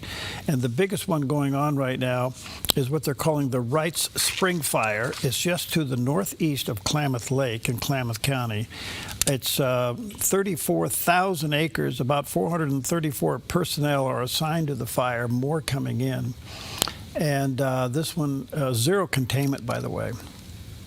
There's a lot of assets on the fire, a lot of people, a lot of bulldozers, and when they can, they'll get aircraft in there. You can see the smoke, how that works. The factor that they can't control, obviously, is the wind. And unfortunately, a bulldozer operator lost his life a couple of days ago in this fire. So this is alarming stuff, and it's very, very real. By the way, I don't know if you've seen the pictures of north of Spokane, and the neighborhoods that have been wiped out. It reminds us of the Alameda fire that we've had right here. Gosh. You're looking at just neighborhoods being wiped out from fires. Wow. Anyway, there's a little bit of a watch duty picture of the fire there in Klamath County. You got to remember, we got the Roe Creek fire, we got the Cottonwood fire, the Cross White fire, the Shingle fire, the Ockawa fire, the Grasshopper fire, which is still burning at 57,000 acres. So we got a lot of fires going on in this state, and it is serious. We are in extreme fire conditions. Look at those pictures. Look how that just shows you what the wind can do. And by the way, when you have heat and fire like this, it can, if there's moisture, high humidity, it can create its own thunderstorm. Yeah. And so those are all the risk factors that are involved. And all you got to do is see some pictures of these workers, these firefighters out there, you know, obviously trying to cut lines and do the things that they do and lay hoses down. I mean, it's just a lot of hard work, very dangerous work. How quickly a wind can come up and turn on them. It's very dangerous work. So anyway, prayers and thoughts there. Just be very, very careful. And we're only mid-August. We got August and September to go through. So, all right, let's take a look at Wall Street for a Monday morning. Thank you, Preston, with Smart Lawn. Your new lawnmower is a leaf blower. That's great. The Dow's down 84 and 3/4 points. The Nasdaq is off 40 and a third, and the S&P up 1.2.1. So not a whole lot of activity this morning. The gold's down a little bit, but still up 43.83. Silver's up to $64, and crude oil's back up to, well, call it $86 a barrel. That's what's happening at the ring of the bell this morning. Well, we see the socialists are on the rise. It's splitting the Democrat Party right now. The old dogs in the Democrat Party really don't know what to do they? But I think that as Republicans look at this, they should know what to do. And on Fox News' America Reports, they spoke with Arkansas Governor Sarah Huckabee Sanders, who said Republicans need to draw a sharp contrast with socialism. You know, I've said it before, I'll say it again. It's no longer about right versus left. It's about normal versus crazy. And right now we are seeing the crazy side take over the Democrat Party. As much as I hate to see these ideas gain steam, I think it is good for us to draw the contrast as we head into the midterm elections. The other side wants to promote socialism, while our side wants to promote and protect freedom. We want to see what this country was founded on. The reason America is great, the reason people literally risk their lives to come to this country is because we're the freest country in the world, and they want to take that away. They want to ruin everything that is special and unique and different about America and crush our country. It is unbelievable, but we have to make that contrast unbelievably clear. And as they continue to promote more and more socialist candidates, we have to continue to educate and remind people of the difference. And I think it's going to pay off, and we're going to win much bigger in November if they continue to move so far to the left and continue to promote socialist candidates. This is no longer in New York and California. You're seeing this in the mainstream of the Democrat Party. Socialism is dangerous, and we've got to be sure we fight back against it and win big in November because of it. Republicans have to draw the contrast. It could not be more different. It could not be more clear. And I plan to spend the next several months making sure people understand the difference. And I think it will be what pushes us over the edge in November and helps catapult Republicans to win in the midterms. Okay, it's obvious. Are we going to vote? Oh boy, there is the question. Yeah. Are you registered? Now, going into a midterm general election, you should get a complete ballot if you're independent. Okay, not so in a primary. Right. So if you're independent, okay, at least if you're registered, okay. If you're not registered, I don't know what to tell you if you're not registered, you know. I think you forfeit your right to. Yeah. Well, you know, and in this. But this is crazy. She is actually becoming quite the spokesperson. Right. She's an amazing young lady and a terrific governor. And people are moving to Arkansas. Yeah. But look, we can sit here and rant and rave and beat the drum and all this and that and call out names, and we can do all the things that drives everybody crazy. But if you don't vote, You know, it's interesting from the left there, they've been berating the fact that they say, you know, how sexist we are. We couldn't vote for a female candidate for president. You know, of course, our choices were Hillary Clinton and what's her name, Kamala Harris. But, yeah, I think we can absolutely vote for a woman for president. She looks a lot like, just like, Sarah Huckabee Sanders. well, And look, she could be. She's got an amazing future ahead of her. Yeah. But look, this Mondami thing and this Syed thing, and Right. what's the guy the guy that's shows up in Mal's suits? Yeah. Oh, yeah. Okay. Look, Piker. Okay. Piker. Yeah. All right. So you take Piker, Yeah. you take Mondami. Yeah. Mondami. Kami Mamdami. Yeah, there you go. Okay, and you take let's see, and Syed. Yeah, Syed. You know what? You Yeah. could even throw Waltz in there. Oh, absolutely. Right. Well, and of course, they're all driven by Bernie. You know, he's stirring the pot with them. The point is, these people really believe in their soul that communism is better than freedom. Yeah, but they all come from a pampered, privileged background.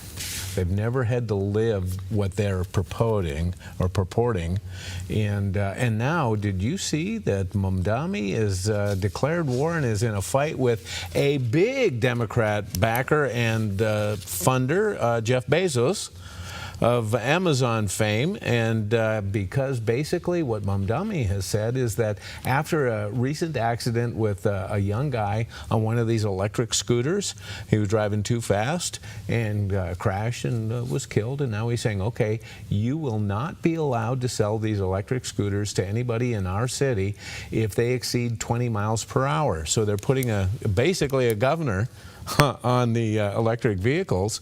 Now, we know that there are risks and that's a real danger, but think about it, okay? If you're going to put restrictions on something like that, and they're going to fine them on a case-by-case basis. If you sell that scooter in this city, you're going to get fined $1,000 per incident. And so Interstate 5 here, 65-mile-an-hour speed limit through Oregon. So they come to power. Do we now have cars that only go 65 miles an hour? Well, see,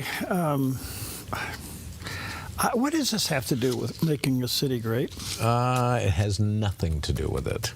They are running huge deficits. They're deeply in debt, and they're just saying, take your eye off that ball. Look at this one. Look at how I'm helping protect you. And by the way, have you had your latest COVID vaccine? We're going to check your records, because if you haven't, you're endangering the whole society, and we have a remedy for you. Is that coming to New York? This is just the tip of the iceberg. Well, okay. I don't know what to say. They voted him in. Yeah. Do they have the fortitude to vote him out? Oh, boy. Yeah. Don't recall him. That's a great question. Now, here's the other question about this whole thing. And I say this respectfully. Okay. Where is the Obamas and the Clintons? Yeah.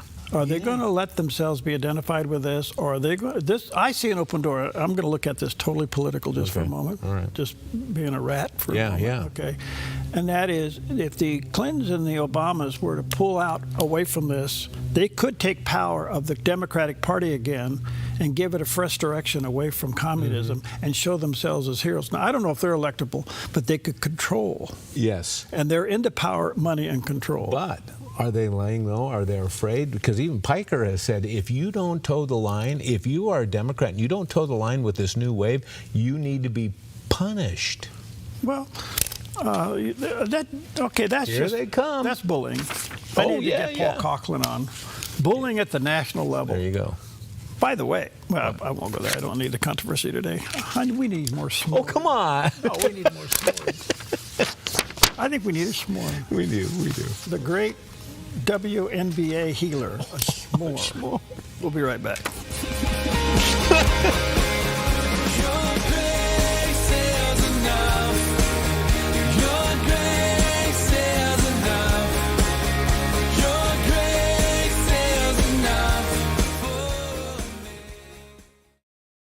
Being in business is challenging. At Network in Action Southern Oregon, we're all about real connection and real growth. We value your time with once-a-month meetings and believe in transformational relationships rather than transactional ones. We have 3 groups in the Valley, a Christian group, a Medford group, and a Grants Pass group, all filled with amazing local professionals. Network in Action Southern Oregon, so much more than just networking.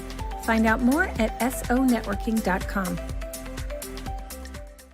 Your yard is where life happens, but it can be muddy and hard to maintain. Enjoy a maintenance-free artificial turf lawn all year round with Smart Lawn LLC. No mowing, no fertilizing, no watering. Our synthetic grass is beautiful and resilient. It's certified to be lead-free and there's no need for pesticides. Safe for your children and pets. Smart Lawn LLC has all your artificial turf and putting green areas covered beautifully. 541-941-3538. This little light of mine, I'm gonna let it shine, gonna let it shine.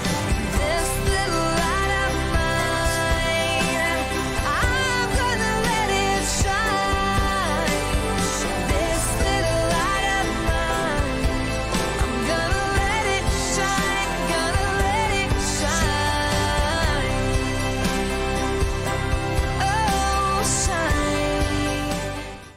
Pastor Jack Hibbs, championing religious liberty, a deep love of God, freedom, and America. You may have seen him in the news during COVID as he pushed back against government-mandated church closures. Now you can see him on theDove TV every weekend on Real Life with Jack Hibbs. Learn, grow in your faith, and impact the world with authentic biblical teaching. Watch Real Life with Jack Hibbs Sundays at 10 a.m. and 7 p.m. on theDove TV. Okay, welcome back. Jerry's here. Indeed. There he is. Yeah. By the way, did you mow your lawn over the weekend? I did. I even got out and patched up. I had a leak in my irrigation system, and I got out there and dug it up. I dug it up, and then I forgot. The trouble with a chore like that is that you forget parts in the garage. Yeah, and it was a long way from the garage, and there's like 5 times that I had to trudge back and forth. There, it was like you're in the dirt. Yeah, and of course. But were you using a crutch? No, I don't have time to grab that thing. It's plus you got to carry stuff. You got. Okay. When you use crutches, you're kind of tied up. All right, Pam, I'm talking directly to you, Pam. While he's on the show for 3 hours a day, okay, or 2 hours a day. Yeah. I'm here 3 hours a day. Yeah. Okay. You go into his closet and you get his ski boots and his skis and you hide them now. You move everything that has the word ski attached to it, boots and skis, and you get them out of the house now. That's funny because we had the conversation yesterday. I said, Pam, do you know where my good skis are? No. I don't know where they are. You get everything out of the house now. Take them over to Blake's and have Blake lock them up with a great big padlock on the front of it like that. Because, I had them up in my locker at Ashland, and what started this whole stupid thing. We had to get them out of there. So my kids went up and grabbed them. I said, I haven't seen them since. That's Where good. are they? What's ever left at the house, Pam, you've got this week. He's out of the house for a couple hours. That's enough for you to gather him up and get him out of there. Okay. All right. Let's check in with CBN News, and we got a lot to talk about there as Julia Stahl talks about Benjamin Netanyahu rejecting the Trump plan for Hamas.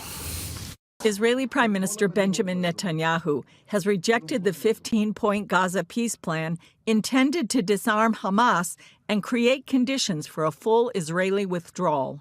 Israel rejects the 15-point plan. The IDF will not carry out any withdrawal until Hamas is disarmed. And when I say disarming Hamas, it means the heavy weapons, the less heavy weapons, and the light weapons, all the weapons. And we are talking about real disarmament, not a fictitious disarmament.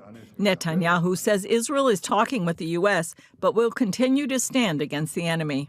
The IDF will continue to thwart threats against our forces and citizens because, once again, the existence of Israel and the security of all Israeli citizens is not up for negotiation. The White House is said not to be worried about Netanyahu's refusal. In an interview with Israel's Channel 12, Gaza Board of Peace Representative Nikolai Mladenov says Hamas must fully disarm. Nobody is required to do anything, last of all Israel, before we actually have verified steps on the ground. According to Hamas, that's never going to happen. 10 days ago, Hamas representative in Iran, Khaled Kadumi, was asked on Iranian television if Hamas would disarm. In an interview translated and posted by Memory, he replied, Never. Armed resistance is considered legitimate under international law because we are living under occupation.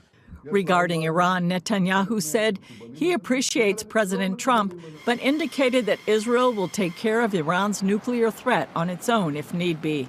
And I want to emphasize once again, with or without an agreement, as long as I'm Prime Minister, Iran will not possess nuclear weapons. That comes as Iran's Supreme National Security Council and the Islamic Revolutionary Guard Corps are making new demands for reopening the Strait of Hormuz, including full compensation for war damages, lifting all sanctions, releasing frozen assets, and withdrawing U.S. forces from the region. They also say the U.S. must never threaten or insult Iran in any language, permanently end the war against Iran and Iran's allies in Lebanon, Gaza, Yemen, and Iraq, lift the naval blockade, and withdraw military forces from the surroundings of Iran. But President Trump is downplaying negotiations with Iran, telling Axios, "We are low-keying it as Iran faces 88% inflation." Also here in the Middle East, Saudi Arabia, Turkey, and Pakistan signed a defense deal on Friday, essentially agreeing to band together if one of them is attacked. Shortly thereafter, Pakistan's defense minister told a local news outlet that Israel is a threat to the entire Muslim world and called for a united military front against the Jewish state. Foundation for Defense of Democracy's analyst Jonathan Conricus says the alliance calls into question Turkey's loyalty to NATO and whether the U.S. should supply them with advanced American weaponry. I think it's a worrying sign. 3 countries that allegedly are aligned with the U.S. but are breaking out and deciding to form a separate military strategic alliance. For me, it makes me question their loyalty towards the United States of America, and I wonder why Turkey, a significant and lauded NATO member, needs to be in yet another military alliance. And Julie Stahl joins us now to continue our coverage. So, Julie, what more can you tell us regarding Netanyahu rejecting President Trump's Gaza peace plan during the cabinet meeting? What are the reactions from Israelis? Well, you know, from 20, 30 years ago, more Israelis would have been yelling peace, peace, but they've tried that. They gave away biblical land for a Palestinian state to give them independence, and look what they got in return. You know, Gaza was not, quote unquote, occupied, as Hamas says. Israel gave it up more than 20 years ago. We're right now at the anniversary of the disengagement this month, and 21 years. And nobody wants war, but Israelis understand after decades of this that if they don't hold on to their ground in Gaza and South Lebanon until there's a real change, then they'll only be attacked again. You mentioned in your report a new defense deal signed last week, Saudi Arabia, Turkey, and Pakistan. Is this open to other nations, and what could this mean for the Middle East and the U.S.? You know, as Jonathan Conricus said, it's a bit suspicious. I don't think they're inviting others to join them. Maybe they will.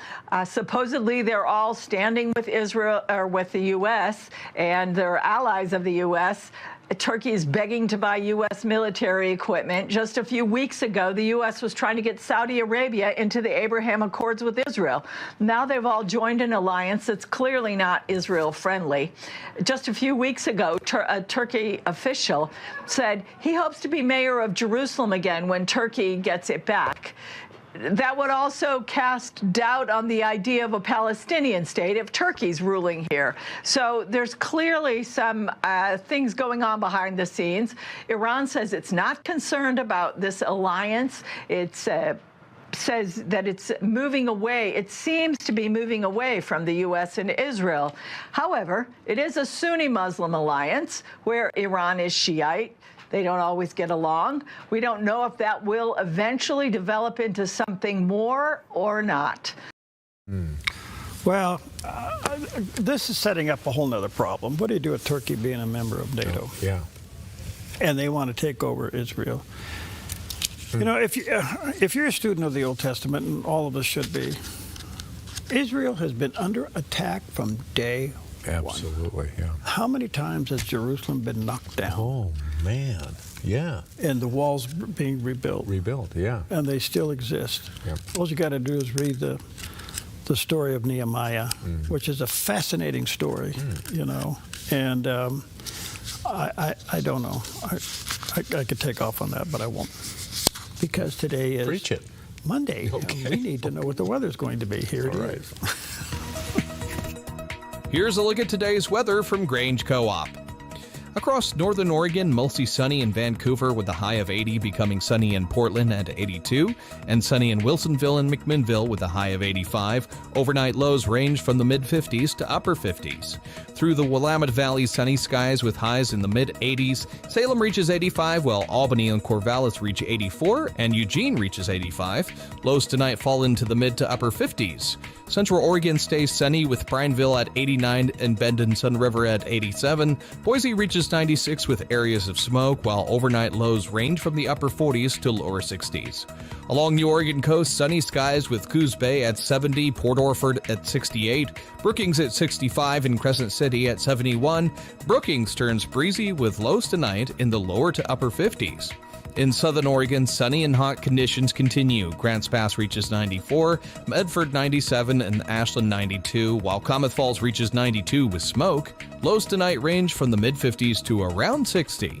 In Northern California, hot conditions with Wairika at 96, Chico at 100, and Redding at 103 with patchy smoke. Fort Bragg stays mostly sunny at 65. Overnight lows range from the lower 50s to mid-70s. In the Bay Area, patchy fog, then sunny in Santa Rosa at 85 and Napa at 80, with San Francisco mostly sunny at 72. San Jose is mostly sunny and reaches 89. A coastal flood advisory is in effect for Santa Rosa, Napa, and San Francisco. Central California stays hot with Sacramento at 96 and Stockton Modesto at 98. Fresno Visalia reach 106 and Bakersfield 107. Both have an extreme heat warning.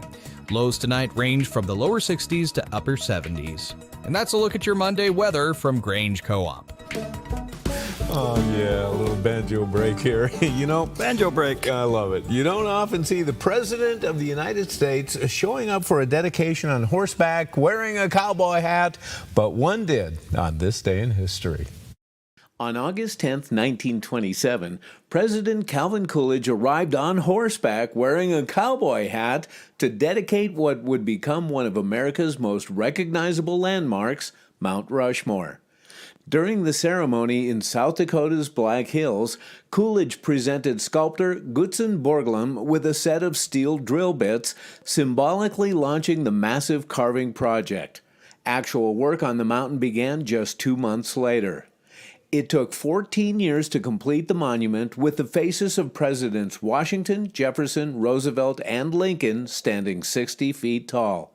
Today, Mount Rushmore welcomes about 2 million visitors every year, making it one of America's most popular national memorials.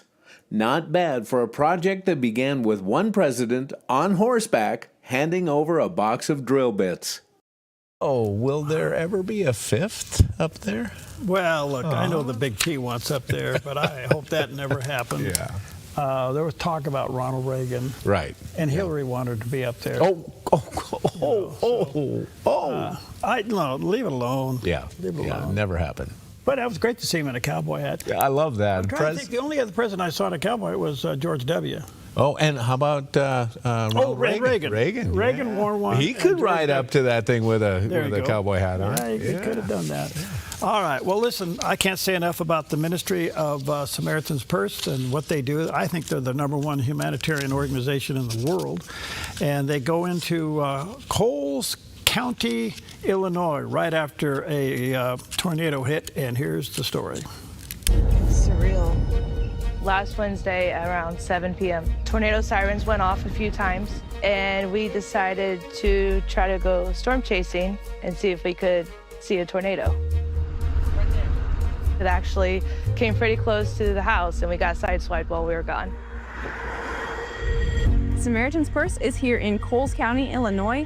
After last Wednesday, a large storm brought a tornado and hit Charleston, Illinois, and surrounding towns. I'm surrounded by all kinds of really big trees, and most of them fell down. Learning the path in the jungle. Yeah. It was a huge task. So the fact that Samaritan's Purse can come out and help clean this up is beyond amazing. A few years back, I was in southeastern Kentucky, where our son lives, and I saw a flyer that said flood relief help through Samaritan's Purse. And it was the most wonderful experience.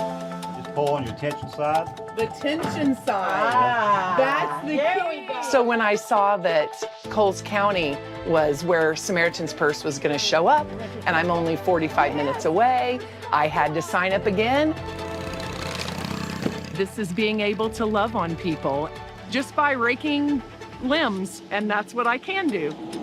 What you get out of it is just as much as what the homeowner gets out of it. I would like to say thank you to God for keeping me and my family safe, and also everybody in the community, because this was no small storm. It's times like these when people really need to come together the most.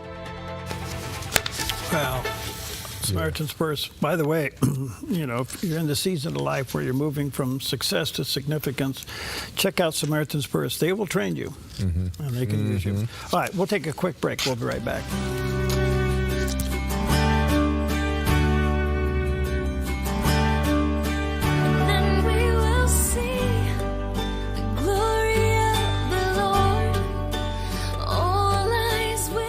Hi, I'm the SOS Alarm guy, here to tell you about a great deal. SOS Alarm will not only beat any internet deal, but will install the system too. So burglars, beware.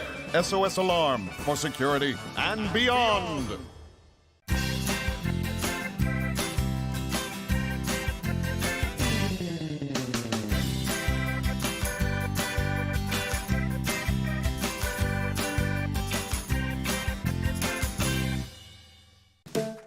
Jerry's Historical Archives.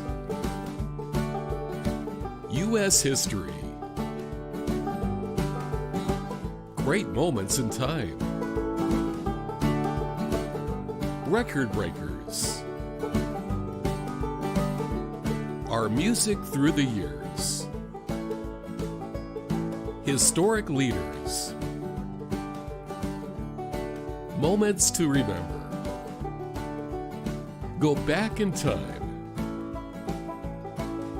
Back in the day. TV shows of the past. Nostalgia. It's a wonderful trip down memory lane with fun and interesting stories you might not know about. Relive the past and learn something new. Open up Jerry's Historical Archives. Weekdays only on Mornings on the Dove. Weekday mornings on the Dove, it's one of the longest running shows in broadcast history, the 700 Club. Informative, with the day's stories from a biblical perspective. Israel finds itself fighting. Trusted investigative reporting. Our chief political analyst, David. Encouraging, with uplifting stories of faith.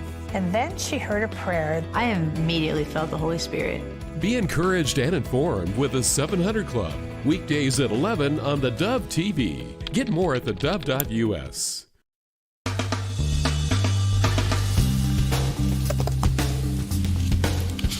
Okay.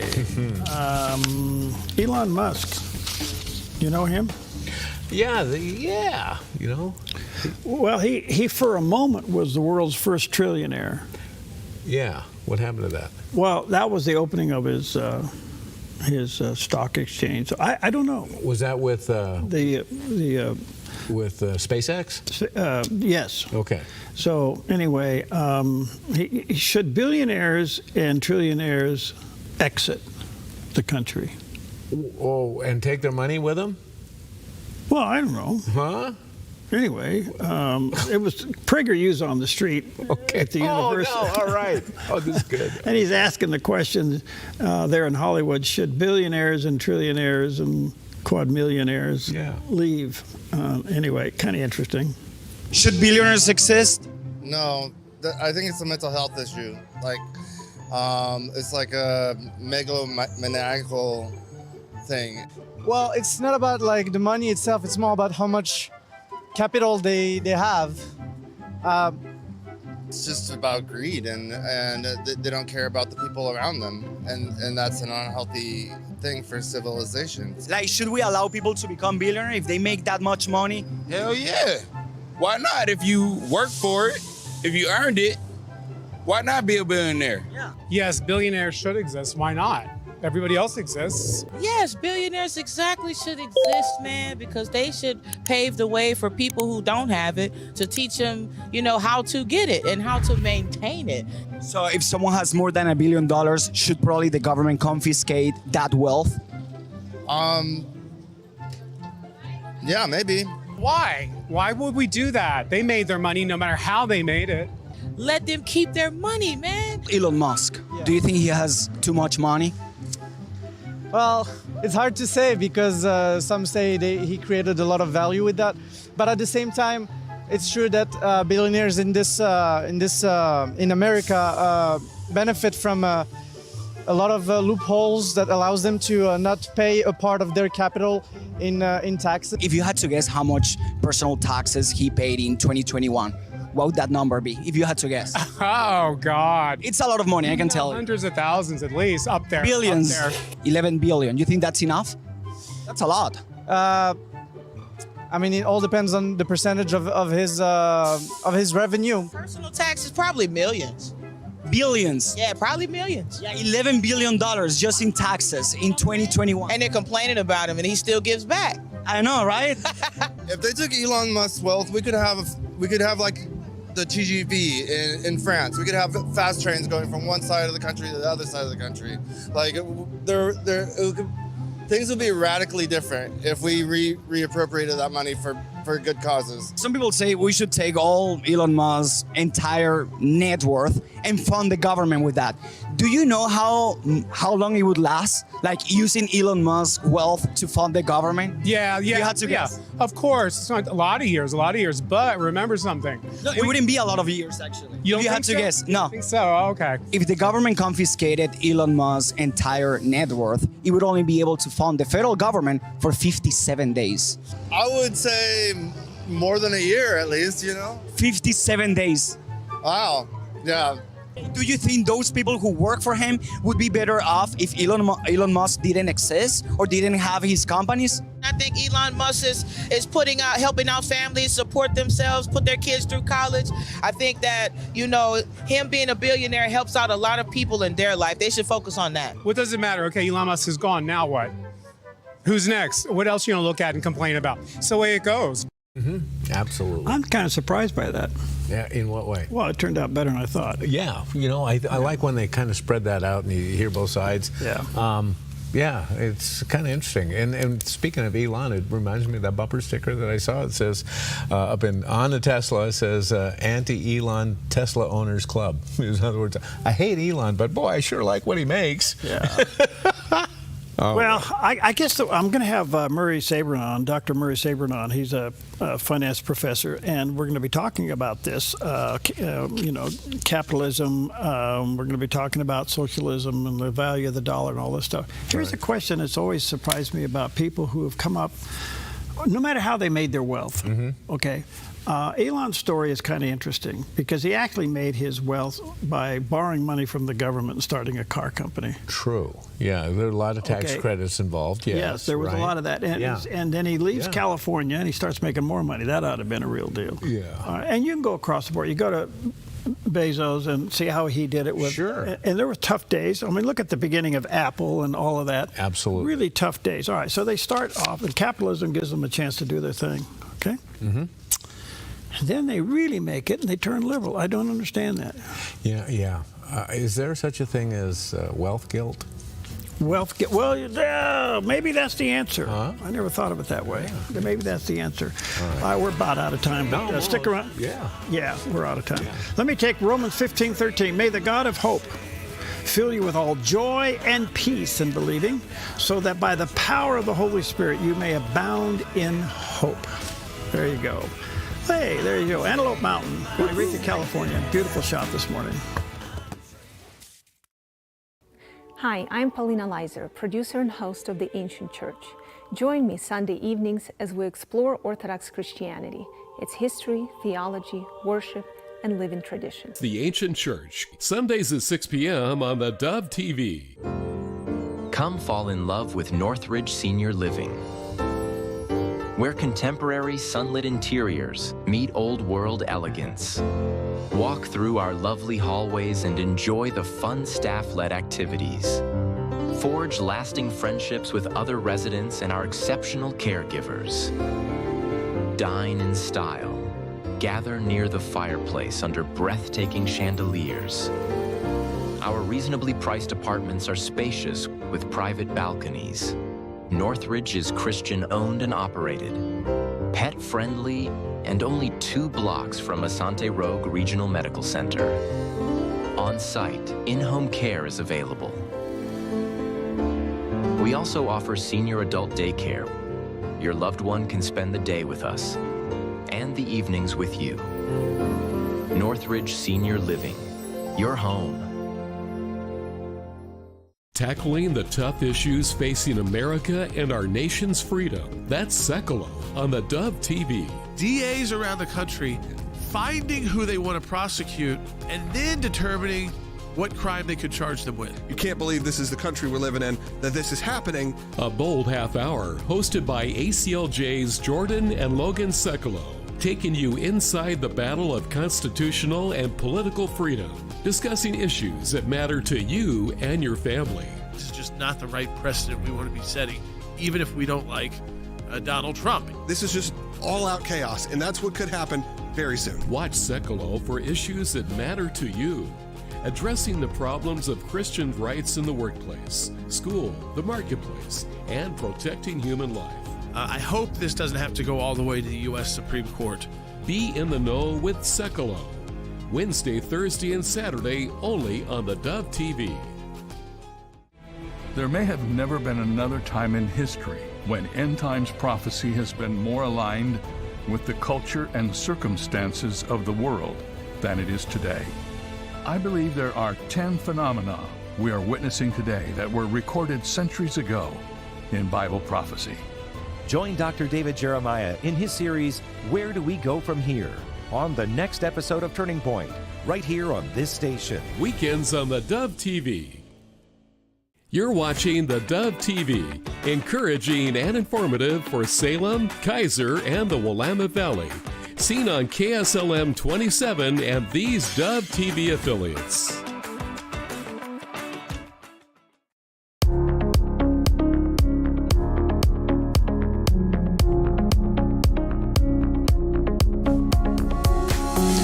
Well, welcome to Focus Today. I'm your host, Perry Atkinson. And perfect timing for us to sit down with a good friend. I think kind of like the champion of fair market capitalism. How about that? Anyway, Professor Murray Sabrin's back with us today. He's a professor emeritus of finance there at Ramapo College there in New Jersey. Author of several books. By the way, his autobiography really is a must-read. From Immigrant to Public Intellectual, An American Story. There's a picture of the cover of the book. It also has a lot of articles that you can take advantage of. Very informative. murraysabrin.substack.com. S-A-B-R-I-N. murraysabrin.substack.com. He's also the champion of this right here. M-A-F-I. Right there. I got my hat there, Professor. Make Americans financially independent. Well, it should be MAFIA, Make Americans Financially Independent Again. Again, well, all right. Well, we can add an A over there. How are you, friend? Good to see you.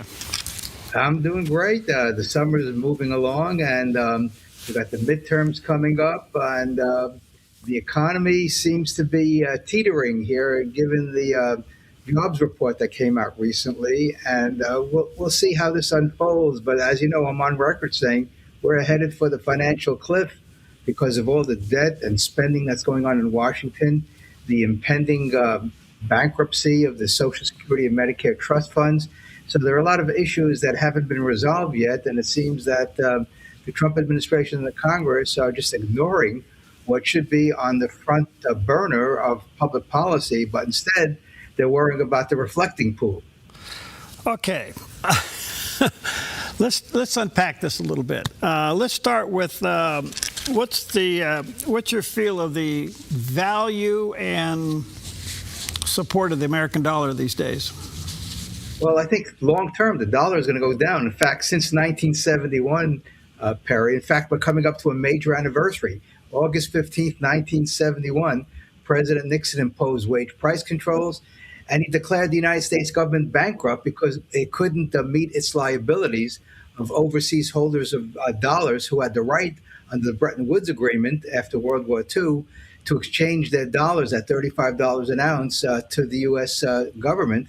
And Nixon severed that relationship and told foreigners to take a hike. We cannot fulfill our obligations to pay you gold for the dollars that you have. And since 1971, the price of gold has gone from $35 an ounce to around $4,300 an ounce. So in real terms, the dollar has lost about 97% of its value, which is just a reflection of all the money printing that's been going on by the Federal Reserve under both Republicans and Democrats. Of course, the administration doesn't have control over the Fed. The Federal Reserve is supposedly independent, and they've been creating trillions of dollars since 1971, and it's reflecting in the price level that people have to pay for housing, for clothing, for medical care, for food, for insurance. All the things that are high in price are a reflection of the Federal Reserve's, quote, easy money policies. Okay, so is it true that central banks are buying gold like crazy? Yeah, I just saw a recent chart about China. They're reducing substantially their holding of U.S. Treasury securities, which is considered the safest investment in the world because the United States government is not going to default. And they're buying up gold. They're a major producer of gold. The Chinese realize, as do other central banks who have experienced hyperinflation in the past. China had hyperinflation after World War II. Russia had hyperinflation after World War I. Germany had hyperinflation after World War I. Major countries have had hyperinflation where the value of the paper currency declines precipitously, and the only true money that holds its value over time is gold, and we have a couple 1,000-year history of that. Okay. Why is the stock market so high and energy still expensive? Well, energy, if you look at it from a long-term perspective, is not very expensive. I remember in the 1970s, the price of a barrel of oil was over $40 a barrel. Now it's doubled, but yet the price level since the 1970s is probably up about 6-7 times. So oil in relative terms is relatively cheap to what it was decades ago. The stock market has been booming because there's so much money in the system. And that's one of the drivers of the stock market, earnings and liquidity. Liquidity is just a fancy term for how much money has the Fed created, and that money has to find a home somewhere. So between stocks and bonds and real estate and collectibles and commodities, everything goes up in price because it's priced in dollars. And since there are more dollars around, the law of supply and demand shows that when demand increases because of more dollars, prices go up. And the stock market is a wonderful reflection of that. And then as long as the Fed keeps on pumping money in, which they are, the stock market will go up. There'll be corrections along the way, but there could be a major correction down the road. And that will happen when the Fed realizes that inflation is accelerating And then that's what Volcker did back in 79, 80, and 81. He raised interest rates, or the Fed raised interest rates in order to stop the inflation, the double-digit inflation that we had back then. Stock market crashed. Interest rates came down from 22% down to 6%. The inflation rate went from 12% to 3% in a very short time. So you can break the back of inflation, but it's accompanied by a readjustment in the economy called a recession. What's your take on the inflation number today? Well, it's still relatively high, 3.5%. Another inflation report is coming out this week for July, and there's no expectation that it's going to go up a lot or down a lot. For month to month, it doesn't fluctuate much. But the point I would make, and no one has made this point on commercial TV or cable TV on the financial shows, one of the reasons consumers are still spending is, I think, intuitively they feel, if I hold on to my dollars in my checking account, my savings account, my money market account, it's going to lose value. So I better buy things now to avoid higher prices in the future. This is the inflation psychology that's taking place in the consumer market, I believe, and no one's talking about it. People are still spending on traveling. Of course, gasoline prices have gone up, but people adjust their driving in order to make sure that their gasoline costs don't go through the roof. But inflation is not going to go away unless you have a major economic downturn, which breaks the back of inflation. And that's happened throughout American history. What do you think the new Fed leader is going to do on inflation? Well, that's interesting because he talks tough, but some people think interest rates are going to increase. Some people think it should stay the same. There are very few people think that interest rates should go down, except President Trump, because as a real estate guy, real estate developers always love lower interest rates because it makes the value of their properties higher. But we only have a few months left till the end of the year, and I don't think the Fed's going to raise rates going into the midterms or even soon thereafter, because then we're talking about the election cycle for 2028. So the Fed is proverbial between the rock and the hard place. If it raises rates, it's going to shut off some of the stock market boom that we've had, which will create the president's ire to increase, and it'll criticize the Fed for doing that. On the other hand, if it doesn't do anything and it's still pumping money into the system, that's what the data show, Perry. The Fed is still inflating the supply of money, and therefore prices will eventually accelerate higher if the Fed keeps on pumping more and more money in order to support the stock market and to support the economy at these high price levels. How bad is consumer debt these days? It's bad. I mean, it's shocking that people are putting things on their credit card at 20%, 22% to buy basic necessities of life. That's so anathema to me, because I grew up in a world where your parents worked, they bought what they needed. They didn't have credit cards in the 1950s and 60s. They never had a credit card. They paid everything with cash or check. And those values were instilled in me at a very young age, and savings were very important to them. So they saved for things that they wanted. They didn't put anything on credit. They didn't go to a store and do a layaway plan or things like that. In other words, when you want something, you save and then buy it in the future. Instead, today, people are putting things on their credit card which don't make any sense whatsoever, and it just shows you how out of whack the financial system is and the economy because of the lifting up of prices across the board. And the only good news is that a lot of electronic prices tend to go down in real terms. I remember the days when big TVs were $3,000, $4,000. Now you can get a large TV for $1,000, $1,200. So there's been deflation, the good deflation that takes place where there's a tremendous productivity gains in various sectors of the economy. But most sectors, there are very few productivity gains, and that's why prices keep on going up. You made the comment earlier, Professor, about Medicaid and Social Security running out of money. And I think everybody's concerned about some of the people on the left are trying to capitalize that and blame Trump for it. But this has been in progress for quite some time. Is there a remedy to this? Well, I've written about this, Perry. I said we need to pay off the current recipients of Social Security, young people, and we can debate how young you could be to not pay Social Security taxes and use that money to fund your own retirement account in a super IRA or a super 401k.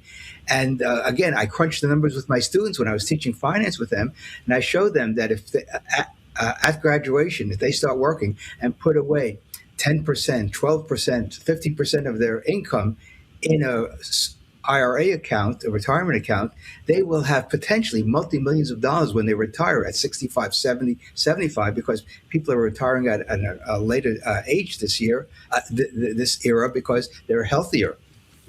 Social Security is nothing more than an intergenerational chain letter, and we need to break the mentality of people saying, I paid into Social Security. Well, you paid into Social Security, but that didn't go into your own account. It went to pay current beneficiaries.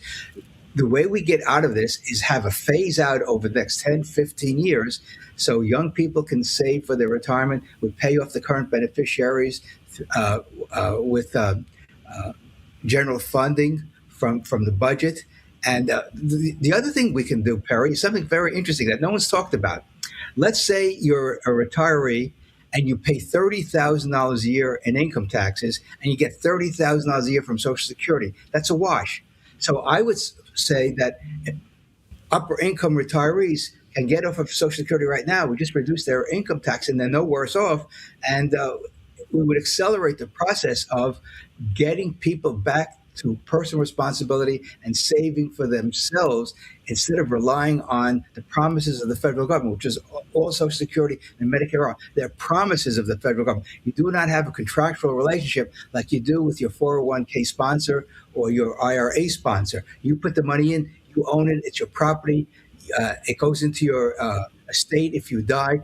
If once you die and you're collecting Social Security, that money is gone forever. No one can get that Social Security money. So again, and the other thing with Medicare, we are overinsured, not only senior citizens, but young people as well, because we do not need medical insurance to pay for ordinary doctor's bills and prescription drugs. Prescription drugs will come down precipitously if we had a free market in medical care. We are so far away from a free market, like we had basically before Medicare and Medicaid were implemented in 1965, that the prices would come down because you wouldn't have the insurance companies involved except for catastrophic insurance, which is all that you need for medical care, catastrophic insurance. Even in that case, Perry, there's the surgery center in Oklahoma that it does free market medicine.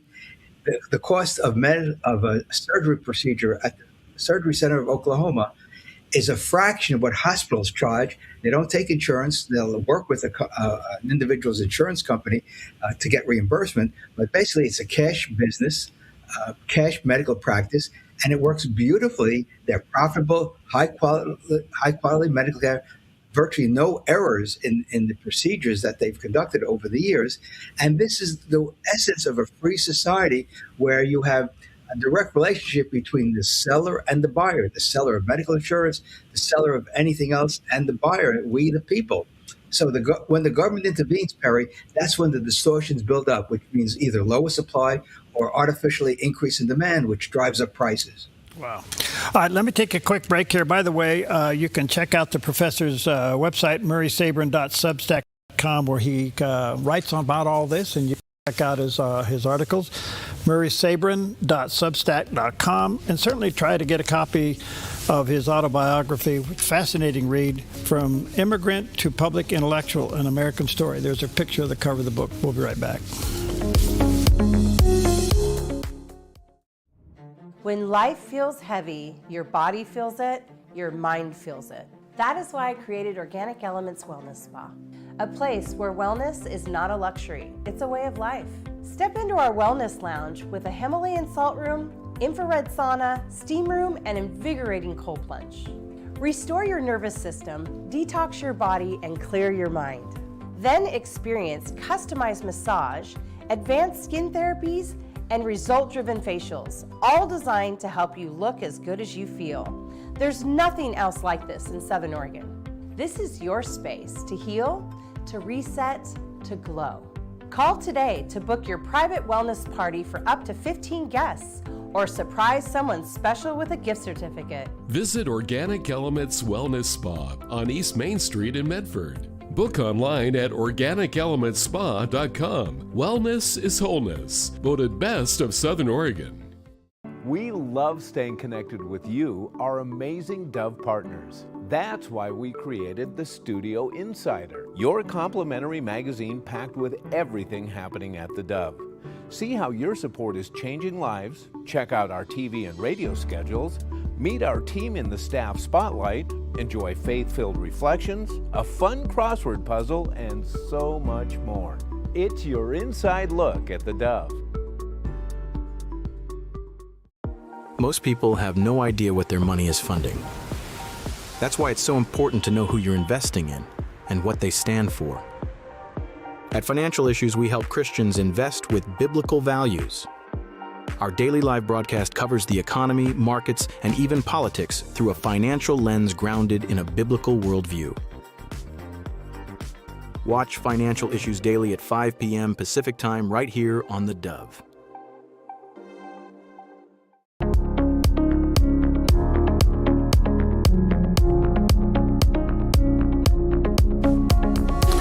Okay, welcome back. Always a great opportunity, and certainly appreciate the fact that Professor Murray Sabrin gives us time. He's a professor emeritus of finance there at Ramapo College. He does have a website, murraysabrin.substack.com. There's a picture of that. Get yourself your MAFI, and he wants to add an A on there, Make America Financially Independent Again. So check that out.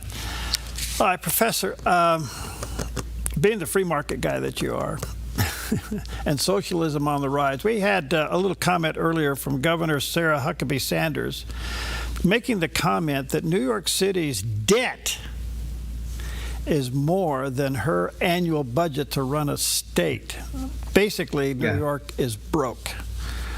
What do you think of this rise of socialism, and where is it heading? Again, I think people who've been writing about this, talking about this, have really misunderstood what's going on. What's going on, Perry, right now, in my opinion, is that all the social programs of FDR, LBJ, and others, the logical extension of those programs is socialism, so-called democratic socialism. By the way, democratic socialism is an oxymoron. Socialism is autocratic. It's based upon command and control. It's based upon coercion. So there's nothing democratic about socialism. The pure democracy that we have, Perry, is the free market. $1, one vote. The more dollars you have, the more votes you have, and what you can buy in the marketplace. Having said that, so what we're seeing now is people saying, okay, we have Medicare, let's do Medicare for all. We have a housing problem, let's do a rent control or take over the housing industry.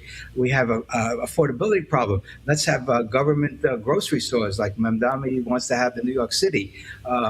There's also an interest in states having banks. The Democratic or the potential Democratic candidate in Wisconsin is calling for a state bank. Now, the only successful state bank there is in North Dakota. It runs, from what I've been able to tell, quite effectively and efficiently, because they have very strict controls in place, and so the bureaucrats don't have their hands in it. It runs like a private bank, but it's government owned. Having said that, socialism is a failed philosophy economically, politically, morally. It's based upon the premise that an elite group of people know how to run a society. That's what Professor Hayek called the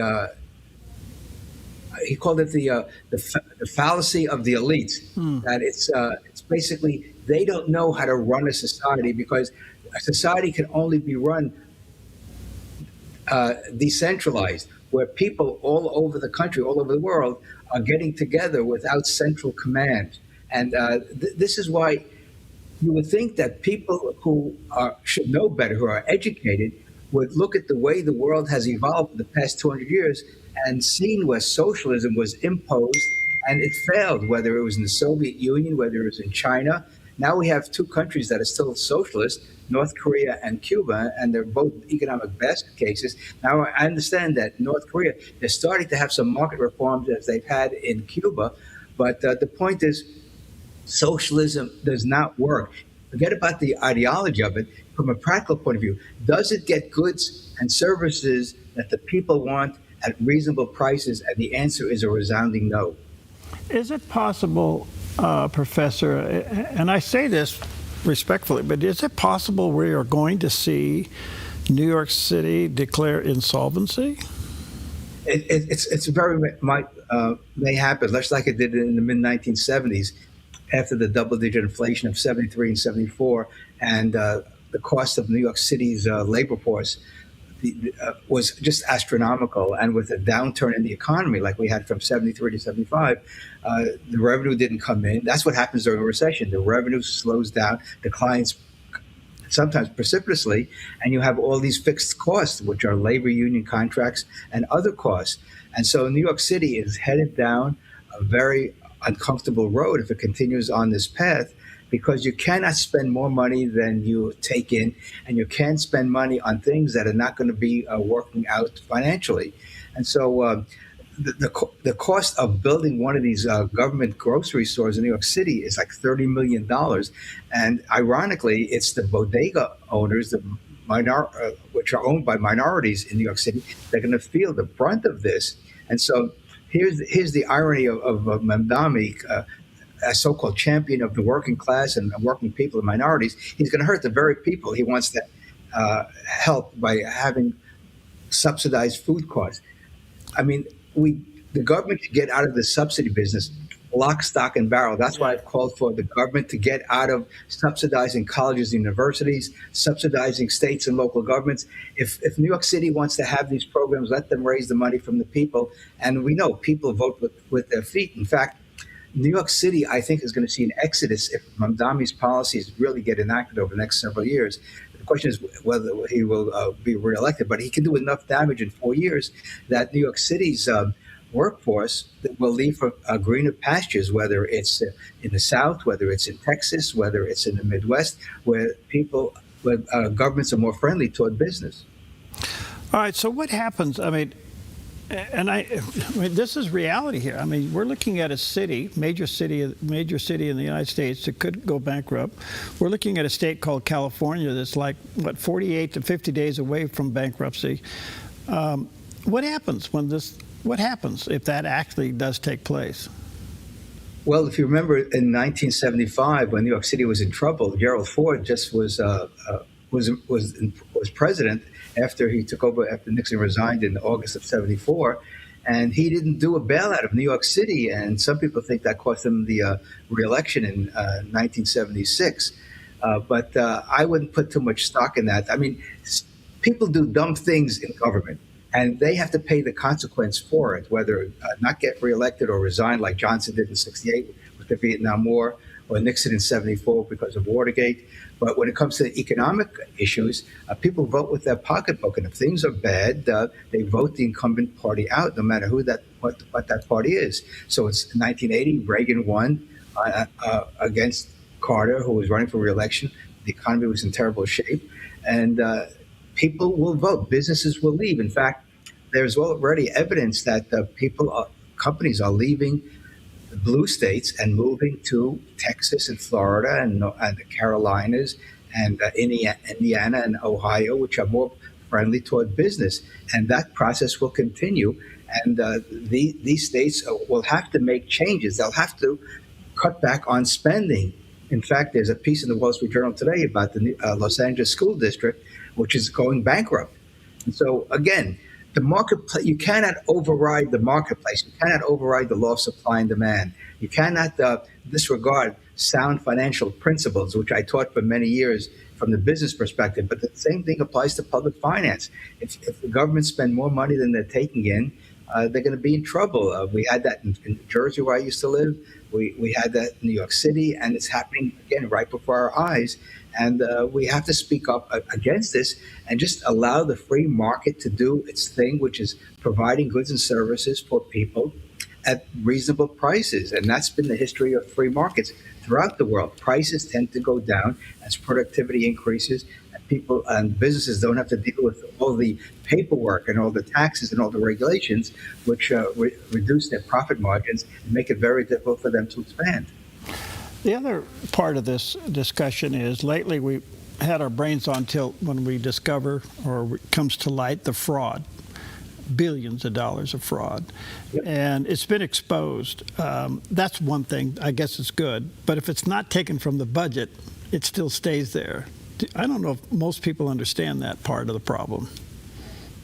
Well, I've written about this on my Substack. If you want to get rid of Medicare fraud, you get rid of Medicare. If you want to get rid of Medicaid fraud, you get rid of Medicaid. You want to get rid of all these government fraud experiences that have been happening, you get rid of these programs, because a nonprofit organization can't afford that fraud because the donors will withdraw their support and the nonprofit will go out of business. The same thing with a company. If there's fraud in a company, it has to get rooted out. Otherwise, if it's a public held company, their stock prices plummet and can do so very quickly. Right. And so you got to get rid of the bad actors. We know just because you're in business doesn't mean you're a saint. It means that you're a human being with all the strengths and weaknesses that human beings have. And so, again, this is the vigilance of the free market. People have to be aware of what's going on in a company.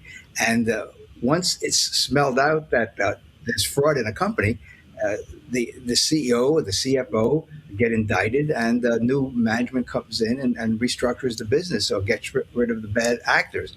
And so, again, there is an acid test in our society, in civilization, in the human experience of getting rid of fraud. And that is, will people support a business or an institution that's engaged in fraud? And once the whistleblowers come out, that's why whistleblowing is such an important part of our ability to know who are the bad actors. That's why in government we have whistleblowers, and there are whistleblowers all over the government rooting out this fraud, and they should be they're the heroes in America today, because it's our money that's being wasted, and we need to do something about it. And what we have to, and the best way to do something about it is start to begin the decentralization, the reintroduction of free markets and limited government, and a constitutional budget, which is right there in Article 1, Section 8. Most of the things the federal government does is not authorized. And so if we have our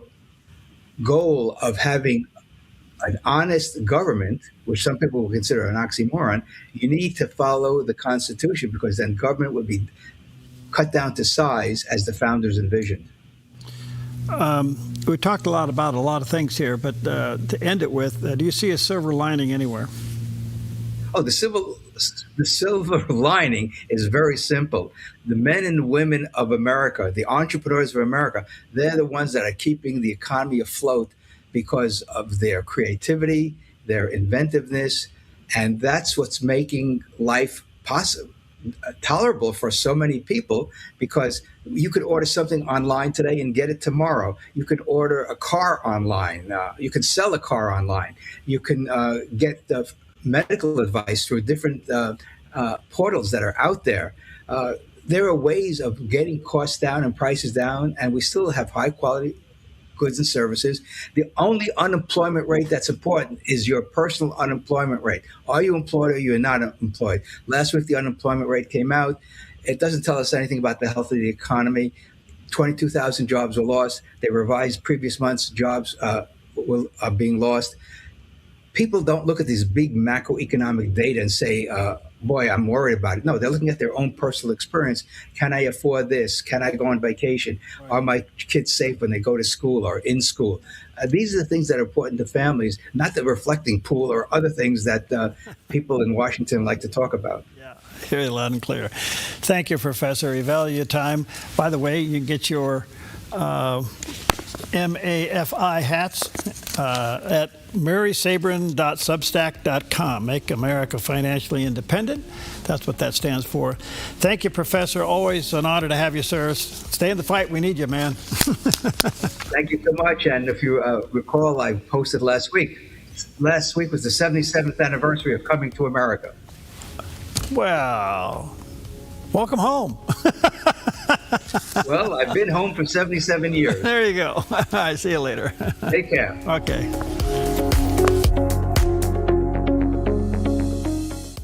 Hi, I'm the SOS Alarm guy, here to tell you about a great deal. SOS Alarm will not only beat any internet deal, but will install the system too. So burglars, beware. SOS Alarm for security and beyond.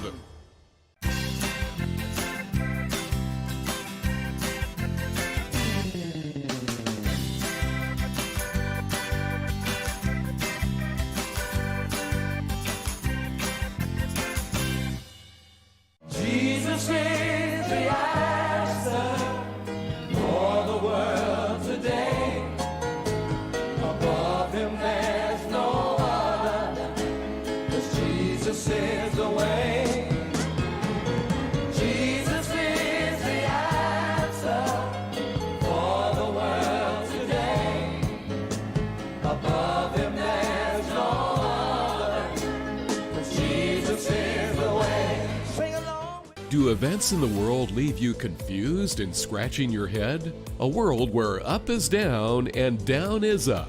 I'm Perry Atkinson. Mornings on the Dove knows how you feel. We're here to offer God's hope and encouragement and to help you to sort it all out. And I'm Jerry Bilden. Mornings on the Dove alerts you to issues and events the mainstream media would rather you not know or know the truth. A lot in the news today, some movement around in the Middle East, common sense discussions on today's headlines, and rational perspective on what's really going on. That will leave you better informed and encouraged by the gospel. In this upside-down world, there's one place you can trust to get it straight. Check into Mornings on the Dove each day to find out what's really going on and to be encouraged. Mornings on the Dove, weekdays from 6 to 8 a.m. on the Dove TV and radio. Streaming online at thedove.us, Roku, and Apple TV. The Dove, encouraging and informative.